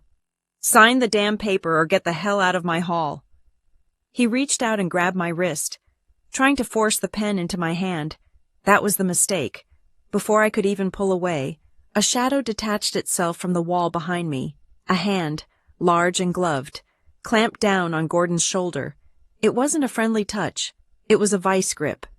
Sir, a deep voice rumbled. Release the guest. Gordon spun around, shocked. Standing there was a man I had seen earlier by the entrance, the head of event security. But he wasn't looking at Gordon like an employee. He was looking at him like a bouncer looking at a drunk. Who the hell are you? Gordon demanded, trying to shrug off the hand. I am the organizer of this event. I hired you. My name is Miles Keene, the man said calmly. He didn't let go. And actually, you didn't hire me. The venue contract stipulates independent security oversight for events over 500 people. My contract is with the building. Miles stepped between me and Gordon, using his broad shoulders to create a wall. Ms. Flores is a verified guest with a valid invitation. Miles continued, his voice projecting easily to the silent room. You are creating a disturbance. Mr. Bale, if you touch her again, I will have to escort you off the premises. The crowd gasped. A few phones were raised. Recording. Gordon turned purple. You work for me. Get out of my way. This girl is trespassing. She is not trespassing, Miles said. She is standing her ground. Maris rushed over, grabbing Gordon's arm. Gordon, stop. Everyone is watching. Gordon looked around. He saw the faces of the donors. He saw the mayor frowning. He realized, too late, that he had just played the villain in his own play. He smoothed his jacket, his hands shaking with rage. Fine, Gordon spat, backing away. Fine, let her stay. Let everyone see what a charity case looks like. He marched up the stairs to the stage, grabbing the microphone. He needed to regain control. He needed to get the spotlight back on his narrative. Ladies and gentlemen, Gordon bellowed, the feedback screeching. Apologies for the interruption. Empathies run high when we deal with troubled souls. But let us focus on why we are here, the future. He gestured to the massive projection screen behind him. We have had a record-breaking year, and tonight I am thrilled to announce a surprise that will change the face of this foundation forever. A donor who believes in my vision so much. They have pledged a matching grant for every dollar we raise tonight. Gordon signaled to the technician. Let us reveal our platinum sponsor. He looked at me with a triumphant sneer. He thought it was one of his cronies. He thought he had lined up a fake donor to boost the numbers. The lights dimmed. The drumroll sound effect played over the speakers. I watched Gordon. I wanted to remember his face in this exact moment. The screen flickered. And then, huge white letters appeared against a black background. It wasn't a local bank. It wasn't a real estate firm. The text read, The Caldwell Family Trust, represented by Harlan Caldwell. The room went dead silent. Gordon froze. He stared at the screen, his mouth opening and closing like a fish on a dock. He knew that name. He feared that name. Then, a second line of text faded in below it. Pending audit of administrative allocation. A murmur rippled through the crowd like a wave. Pending audit. That wasn't a donation. That was a threat. Gordon turned to the technician, waving his hands frantically. Cut it. Cut the feed. That is a mistake. But the technician was shrugging, pointing at his console, which seemed to be locked. I stood in the center of the room, next to Miles. I looked up at the stage where Gordon Bale was shrinking under the weight of a name he thought was buried. The friend of the family was gone. The Caldwell had arrived. The silence in the Ashford Ridge Civic Hall was not the respectful silence of a captivated audience. It was the suffocating, vacuum-sealed silence of a room full of people realizing they were witnessing a disaster. The words "pending audit" glowed on the massive projection screen like a neon indictment, casting a harsh blue light over Gordon Bale's sweating face. Gordon stood frozen at the podium, his hand hovering over the microphone as if it were a live grenade. He blinked rapidly, his eyes darting from the screen to the audience, his brain desperately trying to find the spin, the lie, the escape route. "Technical difficulties," Gordon stammered, his voice cracking. He forced a laugh that sounded like dry wood snapping. "We seem to have crossed wires with another presentation. If the tech booth could just—" "It is not a technical difficulty, Mr. Bale." The voice cut through the room, clear and authoritative. It did not come from the stage. It came from the double doors at the side of the hall. Elise Ward walked into the room. She was flanked by a man who looked like he was carved out of beige stone spectacles, thinning hair, carrying a briefcase that looked heavy enough to contain bricks. He was an auditor, a creature of pure math and zero mercy. Elise did not look at me. She walked straight toward the stage, her heels clicking a rhythmic countdown on the hardwood floor. "I am Elise Ward, legal counsel for the Caldwell Family Trust," she announced, not shouting, but projecting with a courtroom resonance. "And this is Mr. Arthur Vance, independent forensic auditor. We are here to formally present the grant confirmation letter for the donation you just announced." Gordon's face went from red to the color of old ash. He gripped the podium. "This is a private event. You cannot just barge in here." "You just publicly announced a partnership with my client," Elise said, stopping at the foot of the stage. She held up a document. "Under the bylaws of the Caldwell Trust, and under the state regulations regarding charitable matching grants, any organization accepting Caldwell funds consents to an immediate, third-party financial review to ensure compliance. We are here to begin that review. Tonight." The room erupted in whispers. The donors, the local business owners, the mayor, they all knew what financial review meant. It meant open books. It meant nowhere to hide. Gordon leaned into the microphone, his composure disintegrating. "Security, get them out. This is harassment." But Miles Keene, the head of security who was standing next to me, didn't move toward Elise. He crossed his arms over his chest and stared at Gordon. "They are identifying themselves as legal representatives. Sir, I cannot remove them without cause." That was when the first flash went off. It came from the front row. Jenna Maris, a reporter for the Ashford Gazette, who usually covered bake sales and zoning meetings, was standing on her chair. She had been tipped off, I suspected, by Elise, and she looked like a shark that had just smelled chum in the water. "Mr. Bale," Jenna shouted, her voice shrill but piercing. "Jenna Maris, for the Gazette. Is it true that the Elena Flores Memorial Fund pays 70% of its revenue to your own consulting firm?" Gordon flinched as if she had thrown a rock at him. "That is absurd. Who told you that?" "We have copies of your tax filings." "Gordon," Jenna pressed, holding up her phone, which was clearly recording. "And why did you claim the Caldwell family had no interest in Ms. Flores's estate when their lawyer is standing right here?" "This is a setup," Gordon roared. He pointed a shaking finger at me. "It is her, that ungrateful girl. She is lying to get money. She is jealous because we cut her off." Maris Bale, my stepmother, decided this was her moment to save the sinking ship. She rushed to the edge of the stage, her silver dress shimmering under the lights, looking like a desperate beauty queen. "Please," Maris shouted, putting a hand on her chest. "Everyone, please, Paisley is a troubled young woman. We have tried to help her, but she has a history of fabrication. She is making this up to hurt us because we wouldn't give her cash for her habits." She let the word habits hang in the air, implying drugs, implying addiction. It was a low, dirty tactic, and 5 years ago, it would have made me cry. Today, I just looked at Elise. Elise nodded. She pulled a small digital device from her pocket and held it up to the microphone stand that had been set up for the audience questions. "Regarding the character of Ms. Flores," Elise said coolly, "and the intentions of Mr. Bale, I think the room should hear this. It was recorded 3 days ago. During a phone call Mr. Bale made to my client. She pressed play. The sound quality was crystal clear. It boomed through the high-end speakers of the Civic Hall. Paisley, listen to me. You are nobody without us. It was Gordon's voice, unmistakable, arrogant.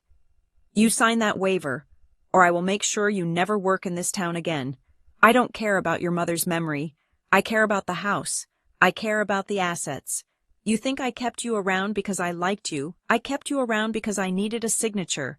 Once you sign, I will terminate you from this family so fast your head will spin. I will leave you to rot. The recording ended with a sharp click. The silence that followed was absolute. The mayor looked at his shoes. The wealthy donors who had been shaking Gordon's hand an hour ago were now physically backing away from the stage. Gordon stood there, stripped naked in front of the people he had spent 5 years trying to impress. The philanthropist mask was gone, revealing the petty, cruel tyrant underneath. That is doctored, Gordon gasped. He looked frantic, his eyes wild. AI.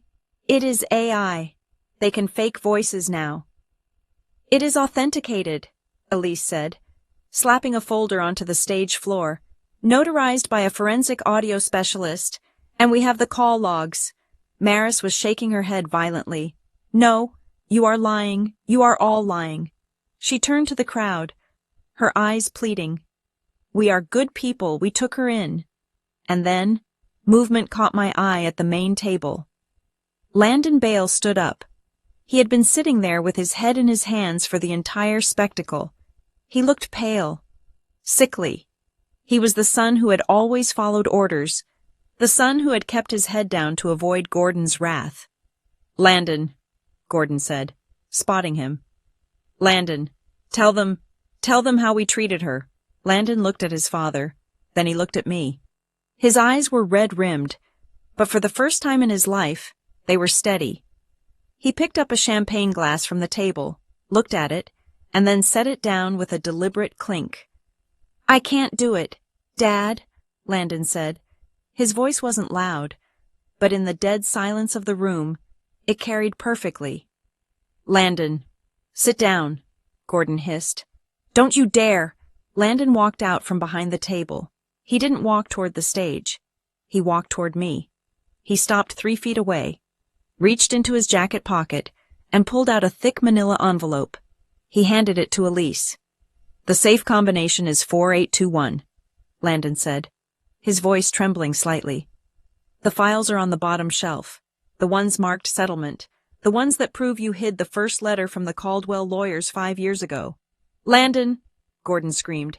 It was a sound of pure betrayal, a wounded animal shriek. I gave you everything, you traitor. Landon turned to face his father. You stole it, Dad. You stole it from Paisley's mom. And you made me watch. I'm done watching. I will kill you, Gordon roared. He lost it. The veneer of civilization snapped. Gordon Bale, the man of the community, launched himself off the low stage. He wasn't coming for me. He was coming for his son. His hands were clawed, his face a mask of purple rage. But he never reached Landon. Miles Keene moved with a speed that defied his size. He stepped in, intercepted Gordon's charge, and clamped a restraint hold on him that looked painful but professional. Sir, Miles shouted. Stand down, or I will detain you. Get off me, Gordon thrashed, spitting saliva. That is my son. That is my money. The room was in chaos. People were scrambling for the exits. Phones were held high.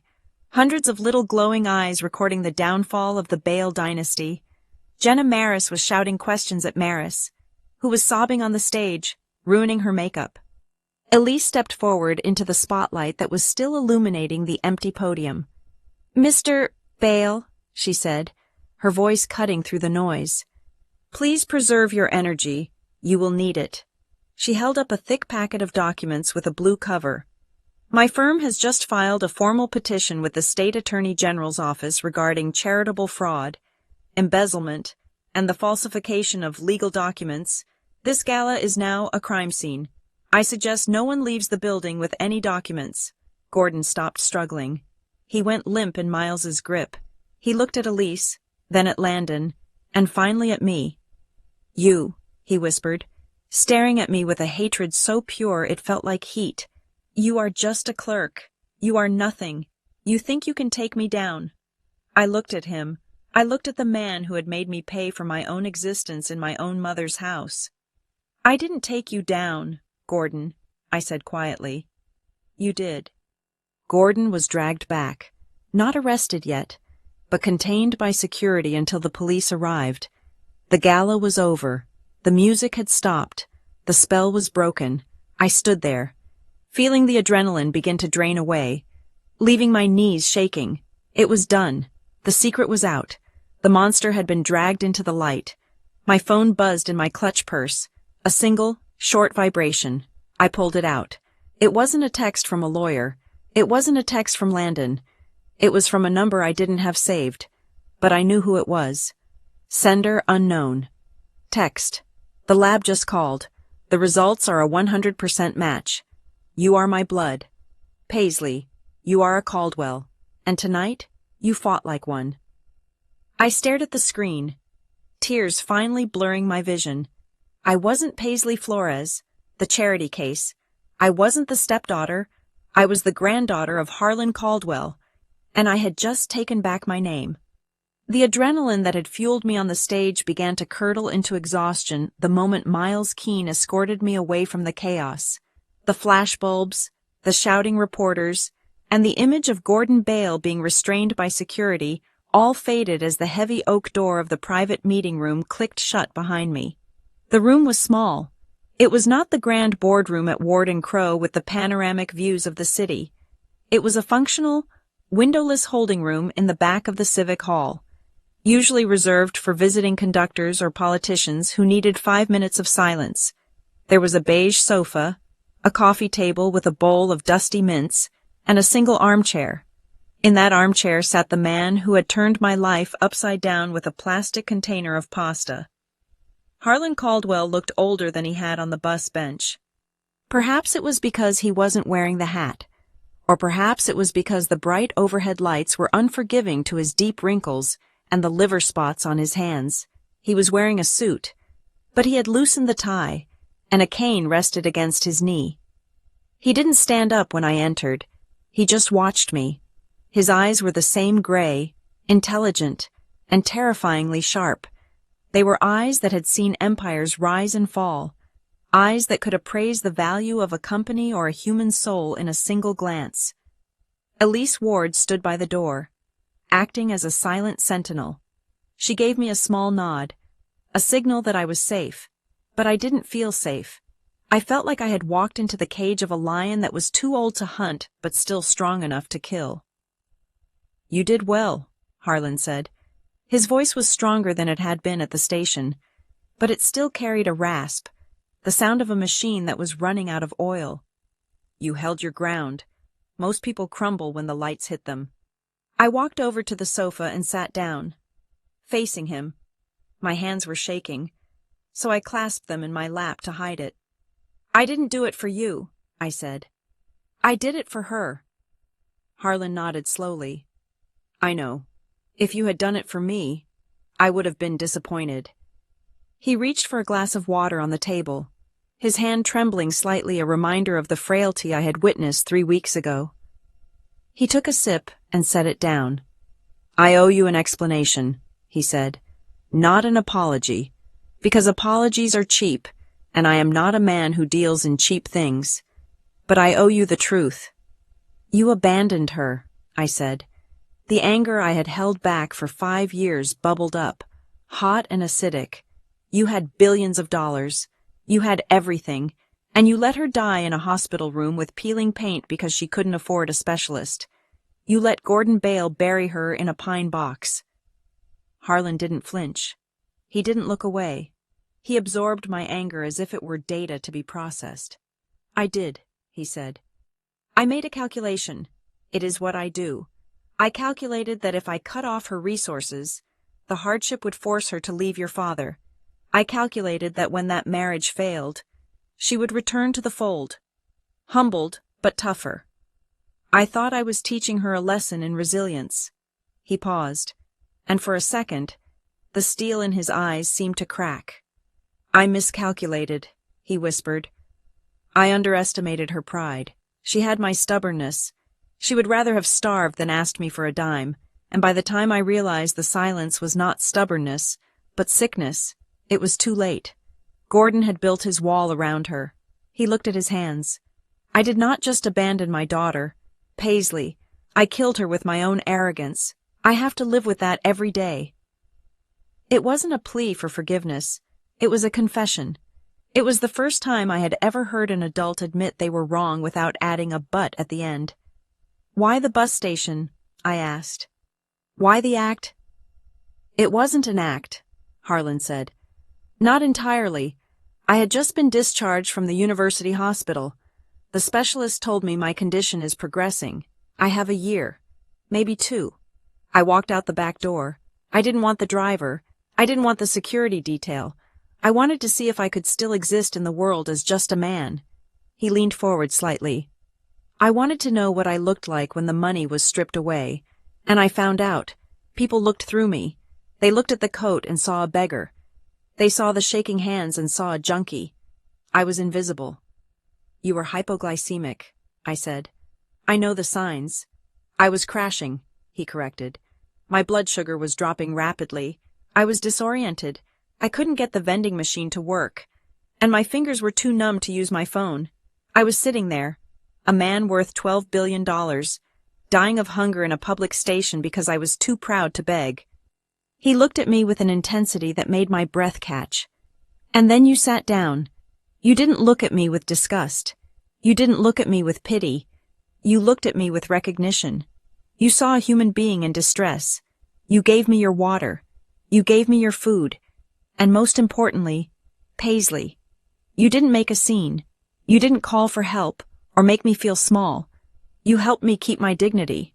It was just pasta, I said, feeling my face heat up. It was everything, Harlan said firmly. I have spent my life surrounded by people who would cut my throat for a percentage of my portfolio. My own board members are vultures. My distant cousins are sharks. If I had collapsed there, they would have stepped over my body to check my pockets. He tapped the cane against the floor. I didn't choose you because the DNA test came back a match.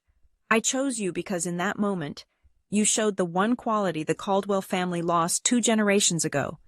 You have a moral compass that points true north.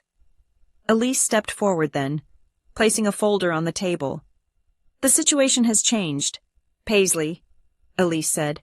Her voice was professional, breaking the emotional heaviness of the moment. Tonight was a victory, but it was just the opening battle.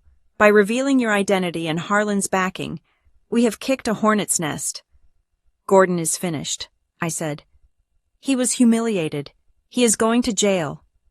Gordon is wounded, Elise corrected, and he is embarrassed. That makes him dangerous. He won't stop. His lawyer is already spinning a narrative. They will claim the recording was taken out of context. They will claim you manipulated a senile old man Harlan into funding your vendetta. They will sue for defamation. They will drag your mother's name through the mud to prove she was mentally incompetent when she didn't sign the waiver. Let them try, I said. It is not just about winning in court, Harlan said. It is about what you want your life to look like. He looked at me, his expression grave. I am offering you the keys to the kingdom. Paisley, the trust is yours. The assets are yours. You can have enough money to buy this entire town and evict Gordon Bale from the county. You can crush him. You can fund investigations that will keep him in court for the rest of his miserable life. You can destroy his reputation so thoroughly that he won't be able to get a library card. That sounds good to me, I said. Does it? Harlan asked. Because that is a fire, and fire spreads. If you go down the path of pure revenge, you become him. You become a person who uses money as a weapon. You spend your days looking for enemies and your nights checking the locks. He sat back. Or you can choose the other path. You can focus on the truth. You can restore your mother's name. You can take the foundation and actually make it do the good work it lied about doing. You can build something. But that path is harder. It means letting go of the satisfaction of watching him bleed out slowly. It means trusting the law to handle him, even if it is not as painful as you want it to be. He hurt me, I said, my voice trembling. He hurt her. He erased us. I know, Harlan said softly. And if you want to burn him, I can do it. I can destroy him in one day. I have lawyers who are trained killers in suits. I can make Gordon Bale cease to exist. He leaned in, his gray eyes locking onto mine. But do you want to live in the ashes? Because the soot never really washes off. I looked at Elise. She wasn't swaying me one way or the other. She was waiting for my command. I looked at Harlan. I saw the regret etched into his face. He had chosen the path of power and pride, and it had cost him his daughter. He was trying to save me from making the same mistake, even as he handed me the weapon. I don't want to be like him, I said finally. And I don't want to be like you were. Harlan smiled. It was a genuine smile this time, one that reached his eyes. Good, he said. That is the correct answer. He reached into his jacket pocket. The courier brought this earlier, he said. It was in the box of items Gordon pawned 5 years ago. My team recovered everything from the shop owner, who kept them in a back room because he suspected they were stolen but was too afraid of Gordon to report it. He placed a small velvet box on the table. It was old, the fabric worn at the corners. I believe this belongs to you, Harlan said. I reached out and took the box. My hands were shaking again. I knew what this was. I had seen the empty space in my mother's jewelry box for years. I had seen the receipt in the first envelope, but seeing the receipt was different from holding the reality. I opened the lid. Inside, resting on yellowing satin, was a silver locket. It was shaped like a teardrop. It wasn't expensive, maybe worth $50 at a jewelry store, but it was priceless to me. I picked it up. The metal was cold against my fingers. I found the tiny latch on the side and clicked it open. Inside were 2 tiny, hand-cut photos. One was of me as a baby, my face smeared with cake. The other was of my mother, smiling, looking tired but happy, and engraved on the inside of the lid, in microscopic script, were 3 words Paisley. My compass. I let out a sob. It was a raw, ugly sound that I couldn't hold back. Gordon had stolen this. He had taken the one thing that proved my mother loved me, the one thing she wore every single day, and he had sold it for pocket change. He hadn't just stolen an object. He had stolen my history. I clutched the locket to my chest, feeling the sharp edges dig into my skin. Thank you, I choked out. Do not thank me, Harlan said. I am just the delivery service, returning what was lost. He stood up, leaning heavily on his cane. Elise moved to help him, but he waved her off. The war starts tomorrow, Paisley, Harlan said. Gordon will wake up desperate. The press will be camped on your lawn. Your distant cousins are already booking flights to Ohio to contest the will. It is going to be loud. It is going to be messy. He walked to the door, then stopped and turned back. But you have the one thing they don't have, he said. What's that? I asked, wiping my eyes. You know what it feels like to be hungry. Harlan said, and that means you will never be full of yourself. He opened the door and walked out into the hallway, leaving me alone in the quiet room with the silver locket and the weight of $1 billion legacy resting on my shoulders. I looked at the locket one last time. My compass. I snapped it shut. I didn't need to burn Gordon Bale to the ground. I just needed to shine a light so bright that he had nowhere left to hide. I stood up, smoothed my dress, and walked toward the door. I was ready for part 9. The days following the gala were not loud. They were quiet, precise, and deadly. Gordon Bale likely expected me to come screaming to his doorstep, demanding an apology or throwing stones through his windows. That is what the old Paisley would have done. That is what a victim does. But I was not a victim anymore. I was a client of Ward and Crow, and I was learning that the most effective way to dismantle a man's life is not with anger, but with paperwork. We set up a command center in one of the smaller conference rooms at Elise's firm. It looked less like a legal office and more like a war room. Whiteboards were covered in timelines, boxes of financial records, seized via emergency injunctions, lined the walls. "We are fighting on two fronts," Elise told me on Tuesday morning. She was wearing a crisp white shirt and holding a laser pointer. "Front one is the State Oversight Board. We have filed a formal complaint regarding the mismanagement of the Elena Flores Memorial Fund. That freezes his assets. He cannot move a dime out of that account without triggering a felony." She clicked the pointer, highlighting a date on the calendar. "Front 2 is the civil hearing. We are petitioning the court to annul the waiver you supposedly signed 5 years ago and to remove Gordon as the administrator of your mother's estate based on fraud and malfeasance. That happens tomorrow."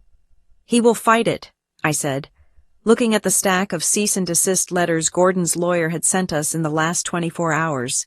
"He will try," Elise corrected, "but he is fighting with a plastic knife against a drone strike." The door opened, and the receptionist poked her head in. "Mr. Landon Bale is here," I nodded. "Let him in." Landon looked like he hadn't slept since the gala. His eyes were bruised with fatigue, and he was wearing the same jacket he had worn on Saturday, rumpled and stained with coffee. He wasn't carrying a weapon. He was carrying a cardboard box. He walked in and set the box on the table. He didn't look at Elise. He looked at me. "I moved out," Landon said, his voice hoarse.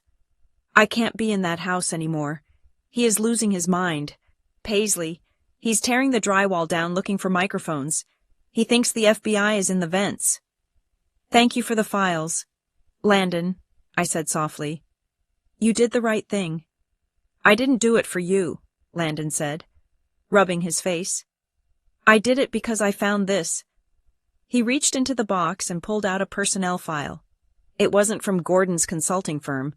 It was old, yellowed at the edges, with a logo I now recognized intimately, the Caldwell Meridian Group.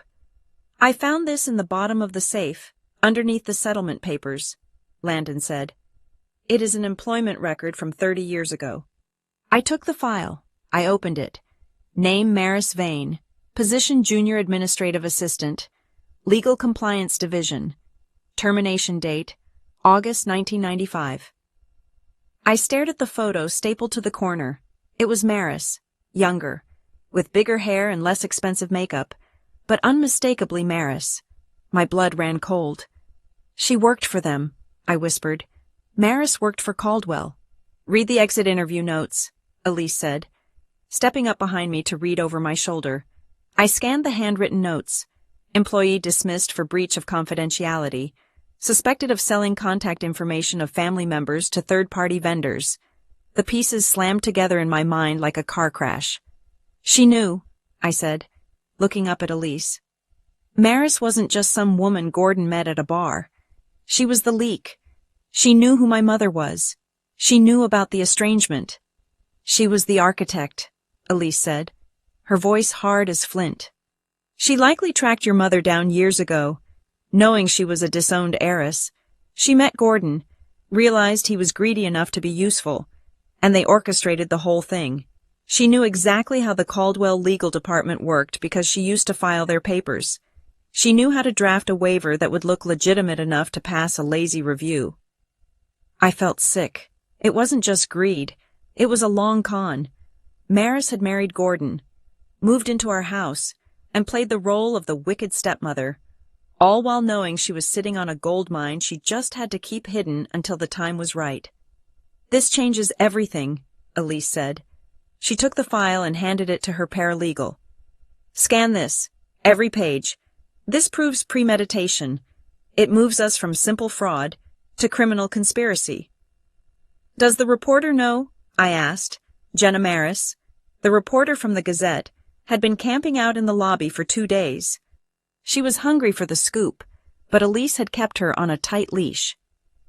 "Jenna is preparing the story now," Elise said, "but we are giving her only the facts, no speculation, no emotional outbursts. We are giving her the tax returns, the forged waiver dates, and now, this employment record. When she prints it, it won't be a hit piece. It will be an autopsy. Gordon, however, was not staying silent. That afternoon, my phone pinged with a notification. It was a link to a video Gordon had posted on his social media channels. I clicked play. Gordon was sitting in his home office, the American flag pin crooked on his lapel. He looked sweaty and manic. "My friends," Gordon said to the camera, his voice shaking with feigned righteous indignation, "you are witnessing a tragedy. My stepdaughter, a girl I raised and fed, has been brainwashed. She has fallen under the influence of a senile old man who has lost his grip on reality. This so-called Caldwell Trust is manipulating a mentally unstable young woman to attack my reputation. I have already filed defamation suits against everyone involved. We will not let these outside agitators destroy our community." He leaned into the camera. "Paisley, if you are watching this, come home. We can get you help. You are sick, honey. You are imagining things." I turned off the phone. "He is calling me crazy," I said. "He is using the unstable female defense." "It is a classic move," Elise said, not looking up from her tablet. "He is trying to discredit the witness. He wants the judge to think you are being manipulated by Harlan." "Where is Harlan?" I asked. "Why isn't he saying anything? Gordon is calling him senile." "Harlan is doing exactly what he should be doing," Elise said. "Nothing. Every time Gordon screams on the internet, he looks more unhinged. If Harlan responds, it becomes an argument. If Harlan stays silent, Gordon is just a man shouting at a storm. Silence is power. Paisley, Harlan is letting Gordon dig his own grave." Harlan was right, but it was hard to sit there and watch Gordon lie. "We need a statement from you," Elise said, "for the steps of the courthouse tomorrow. Short, brutal, honest." I spent the next 2 hours drafting it. I wrote 10 versions. The first was angry, the second was sad, the third was defensive. "No," Elise said, crossing out lines with a red pen. "Too many adjectives. You are not explaining yourself. You are not asking for permission. You are stating a fact." We whittled it down. We cut the fat until there was nothing left but bone. "Read it," Elise commanded. I stood up, clearing my throat. "I am not here to ask for money. I am here to return a name to its rightful owner. My mother, Elena Flores, was erased by people who claim to love her. Tomorrow, the erasure ends." Elise nodded. "Perfect. Memorize it. Say it like you are bored." That night, the night before the hearing, I couldn't stay at the office. I needed to breathe. I went back to my apartment. It felt strange to be there, in the place where I had starved, knowing that on paper, I was now worth more than the entire building. I sat on the floor with the velvet box Harlan had given me. Inside, beneath the locket, there was something else. I hadn't looked at it closely in the meeting room because the locket had consumed all my attention. I pulled it out. It was a bracelet, heavy, solid gold. It was a chain of thick links, and in the center was a plate. Engraved on the plate was the compass needle and the letter C. I recognized it immediately. 5 years ago, 2 months after the funeral. I had come home early from school and found Gordon in the kitchen with a magnifying glass. He was looking at this bracelet. He had told me it was costume jewelry, junk my mother had bought at a thrift store. "I'm going to throw this out," he had said. "It is clutter." He hadn't thrown it out. He had tried to sell it. I looked at the pawn shop receipt again. Item refused. Suspected illicit origin. The pawn shop owner hadn't taken it because it looked too expensive for a man like Gordon to own. Gordon had been forced to hide it, terrified that if he tried to sell it again, he would be arrested. So he buried it in the bottom of a box and pawned the cheap silver locket instead. He had been sitting on the proof of my heritage for 5 years. He knew. He always knew. I clasped the bracelet around my wrist. It was heavy. It felt like a shackle. But a shackle of my own choosing. It felt like armor. My phone buzzed. A text from Elise. Text. "Get some sleep. Tomorrow. You do not just receive a judgment. You receive the life they tried to murder." I walked to the window and looked out at the streetlights. Somewhere across town, in the big house on the hill, Gordon Bale was likely pacing the floors, drinking scotch, and terrified of the dawn. For the first time in my life, I wasn't the one afraid of the morning. I touched the cold gold on my wrist. "I'm ready," I said to the empty room. The next morning, the air in front of the county courthouse was electric. It was a gray, overcast day, typical for Ohio in November, but the crowd made it feel hot. Jenna Maris had done her job. The headline on the morning edition of the Gazette was simple and devastating: the charity charade, how the Flores Fund financed a lifestyle. There were reporters from the city, there were camera crews, and there were people from the town, people who had donated $20 here, $50 there, thinking they were helping kids. They looked angry. I stepped out of the black SUV. Elise was on my right. Miles Keene, who had been hired permanently by the trust, was on my left. I wore a navy blue suit. No jewelry except the locket and the bracelet. The cameras turned toward me like a bank of mechanical eyes. Paisley, is it true you are suing your stepfather? Paisley, what do you say to the allegations that you are mentally unstable? I walked past them. I didn't stop. I kept my eyes fixed on the heavy wooden doors of the courthouse. Gordon arrived 2 minutes later. He looked like a man who had aged 10 years in 2 days. His suit was rumpled. Maris was with him, wearing dark sunglasses and a scarf wrapped around her head. Trying to be invisible, Gordon saw me on the steps. He stopped. For a second, the old Gordon tried to surface. He straightened his back, sneered, and opened his mouth to say something cruel. Then he saw the bracelet on my wrist. The gold caught the flat light of the morning. His eyes widened. He recognized it. He realized that I knew everything: the pawn attempt, the hiding, the lie. He closed his mouth. He looked down. And he walked into the building, a defeated man walking to his own funeral. We entered the courtroom. It was smelling of floor wax and old wood. I sat at the plaintiff's table. Elise opened her briefcase and laid out the files. The employment record of Maris Vane, the forensic audit of the charity, the affidavit from the pawn shop owner, the forged waiver. It wasn't a fair fight. It was an execution by paper cut.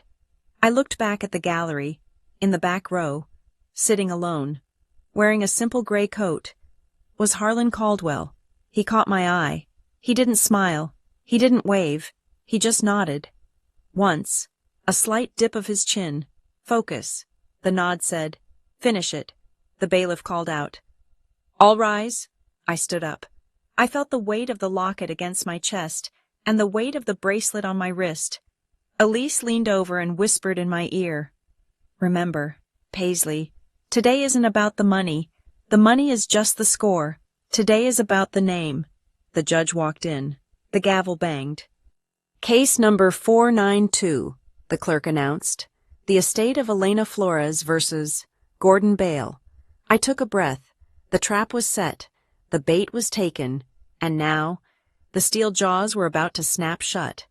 The courtroom smelled of floor wax and the stale, recycled air of 1,000 broken promises. It was 10 o'clock in the morning. Outside, on the courthouse steps, Gordon Bale had just given an impromptu press conference. He had told the cameras that he was rushing to a routine administrative hearing before heading to the relaunch of the Elena Flores Memorial Fund, a desperate PR move to bury the bad press from the gala under a mountain of balloons and fake smiles. He walked into the courtroom with the swagger of a man who believes his own lies. He adjusted his tie, winked at Maris, who was huddled in the back row wearing oversized sunglasses, and sat down at the defense table. He looked at me. He didn't see a threat. He saw a girl he used to send to her room without dinner. He saw a nuisance he could buy off or bully into silence. He had no idea that he was walking into a slaughterhouse. Elise Ward did not waste time with opening theatrics. She treated the law like a demolition expert treats a condemned building. She placed the explosives at the structural weak points and waited for the dust to settle.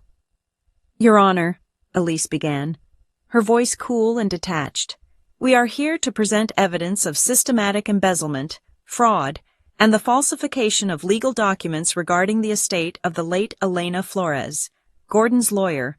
A sweaty man named Mr. Prentice, who looked like he chased ambulances for a living, jumped up.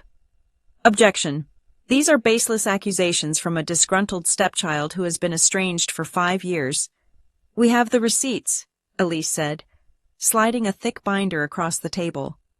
This is the forensic audit of the Memorial Fund. It shows that over 70% of all donations were funneled directly into Bale Strategic Solutions, a company solely owned by the defendant under the guise of consulting fees. There is no record of any consulting work being done. There are only records of Mr. Bale paying his mortgage, his country club dues, and the lease on his luxury vehicle. Gordon's face tightened. He whispered something furious to Prentice. Furthermore, Elise continued, not missing a beat, we have the sworn affidavit of Mr. Landon Bale, the defendant's son. He confirms the existence of a Caldwell settlement file that was hidden in a personal safe, concealing a previous attempt by the Caldwell family to contact the deceased.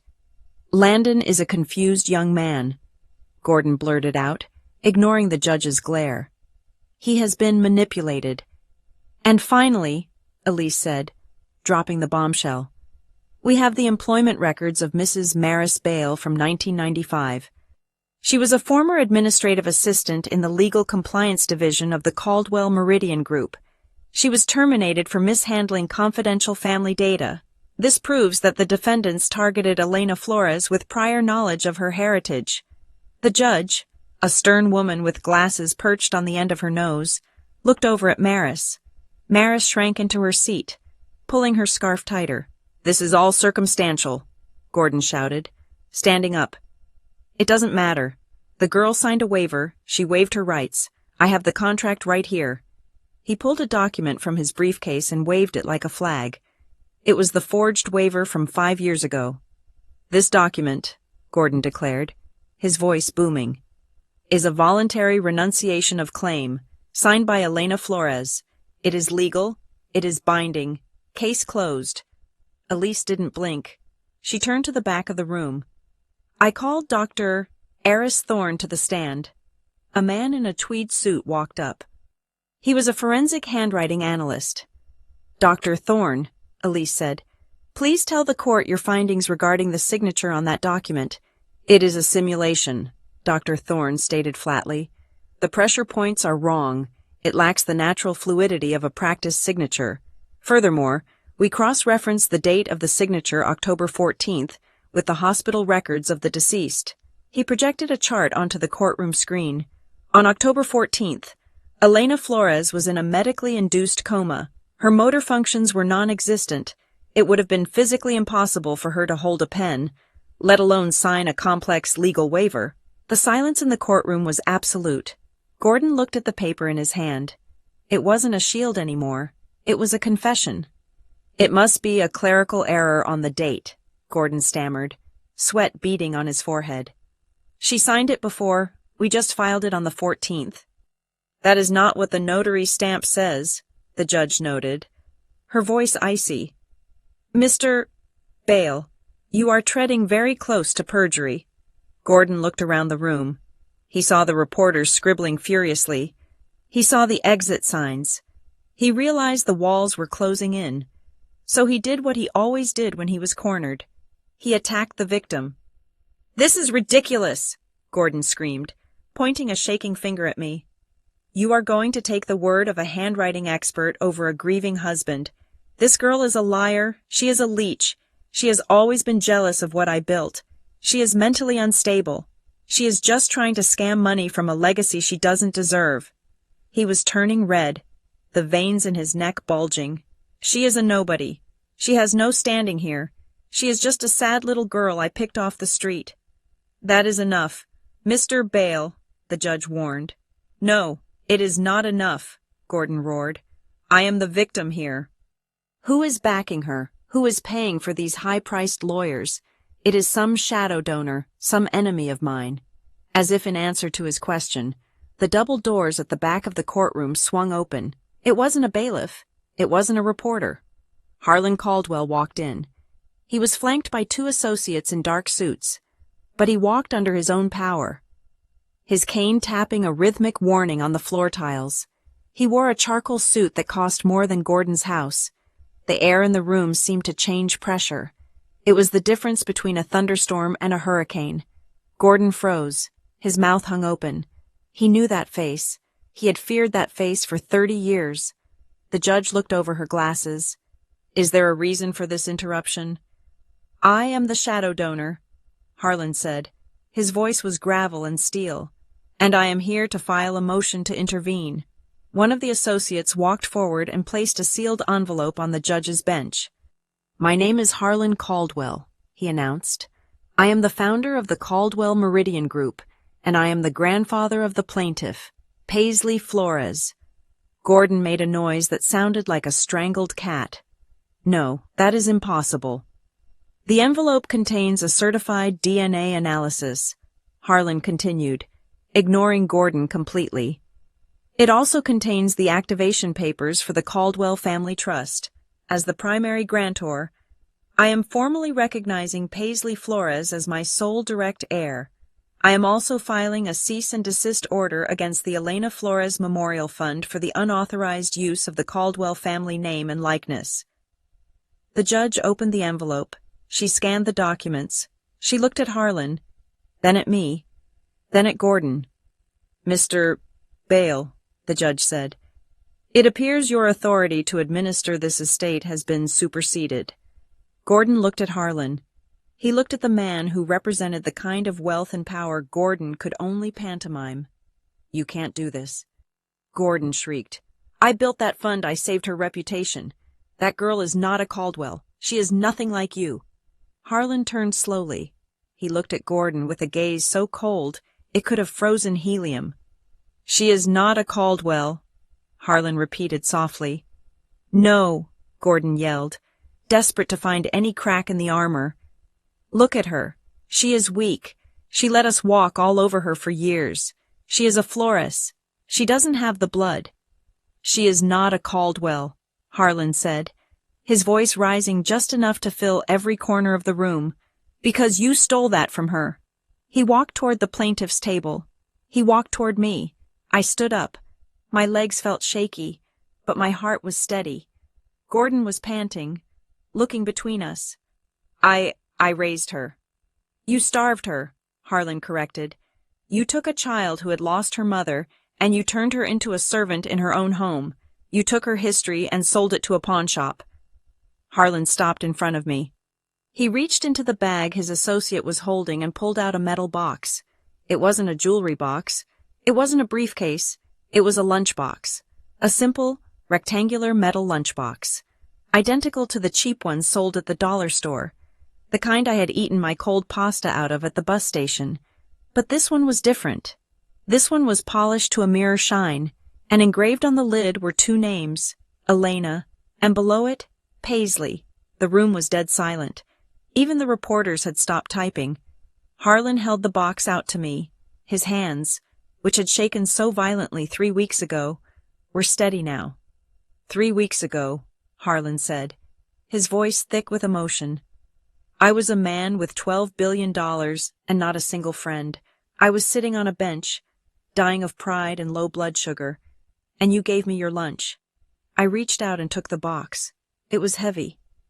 You gave me the only thing you had," Harlan said. "You didn't ask for my name. You didn't ask for a reward. You just saw a human being in need." He placed his hand over mine, covering the box. "So today," Harlan said, looking deep into my eyes, "I am returning the favor. You gave me your lunch when I was nothing, so I'm giving you back what they took." He tapped the lid of the box. "I am giving you back your name." I opened the latch. Inside the lunchbox, there was no food. There was a stack of legal documents, title deeds, trust fund access codes, and a new birth certificate, legally amended to include the name Caldwell. I looked at Gordon. He was slumped against the table, his face gray. He realized what had just happened. He hadn't just lost the lawsuit. He had been erased. The narrative he had built for 5 years, the benevolent stepfather. The savior was gone. "Your Honor," the judge said, clearing her throat, "given the evidence presented, I am issuing an immediate temporary restraining order against Mr. Bale. I am also freezing all assets connected to the Memorial Fund and Bale Strategic Solutions, pending a criminal investigation by the District Attorney's Office. The gavel came down.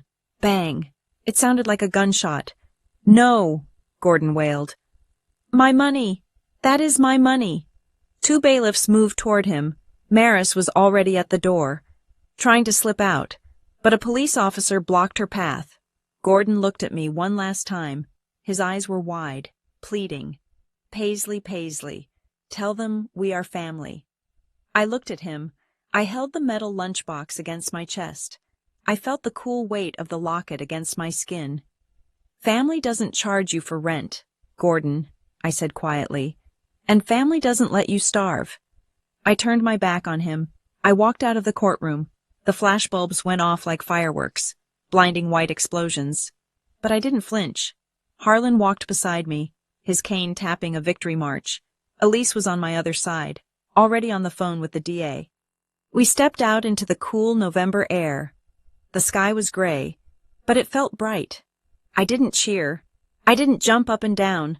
I just closed my eyes and took a deep breath, filling my lungs with air that finally, for the first time in 5 years, felt free.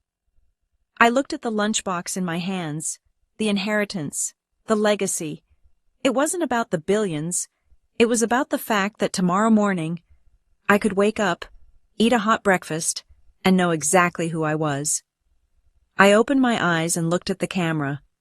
If you were me, I asked, my voice steady and clear, would you have chosen to burn him down for the satisfaction, or would you have chosen to just take back your life and walk away?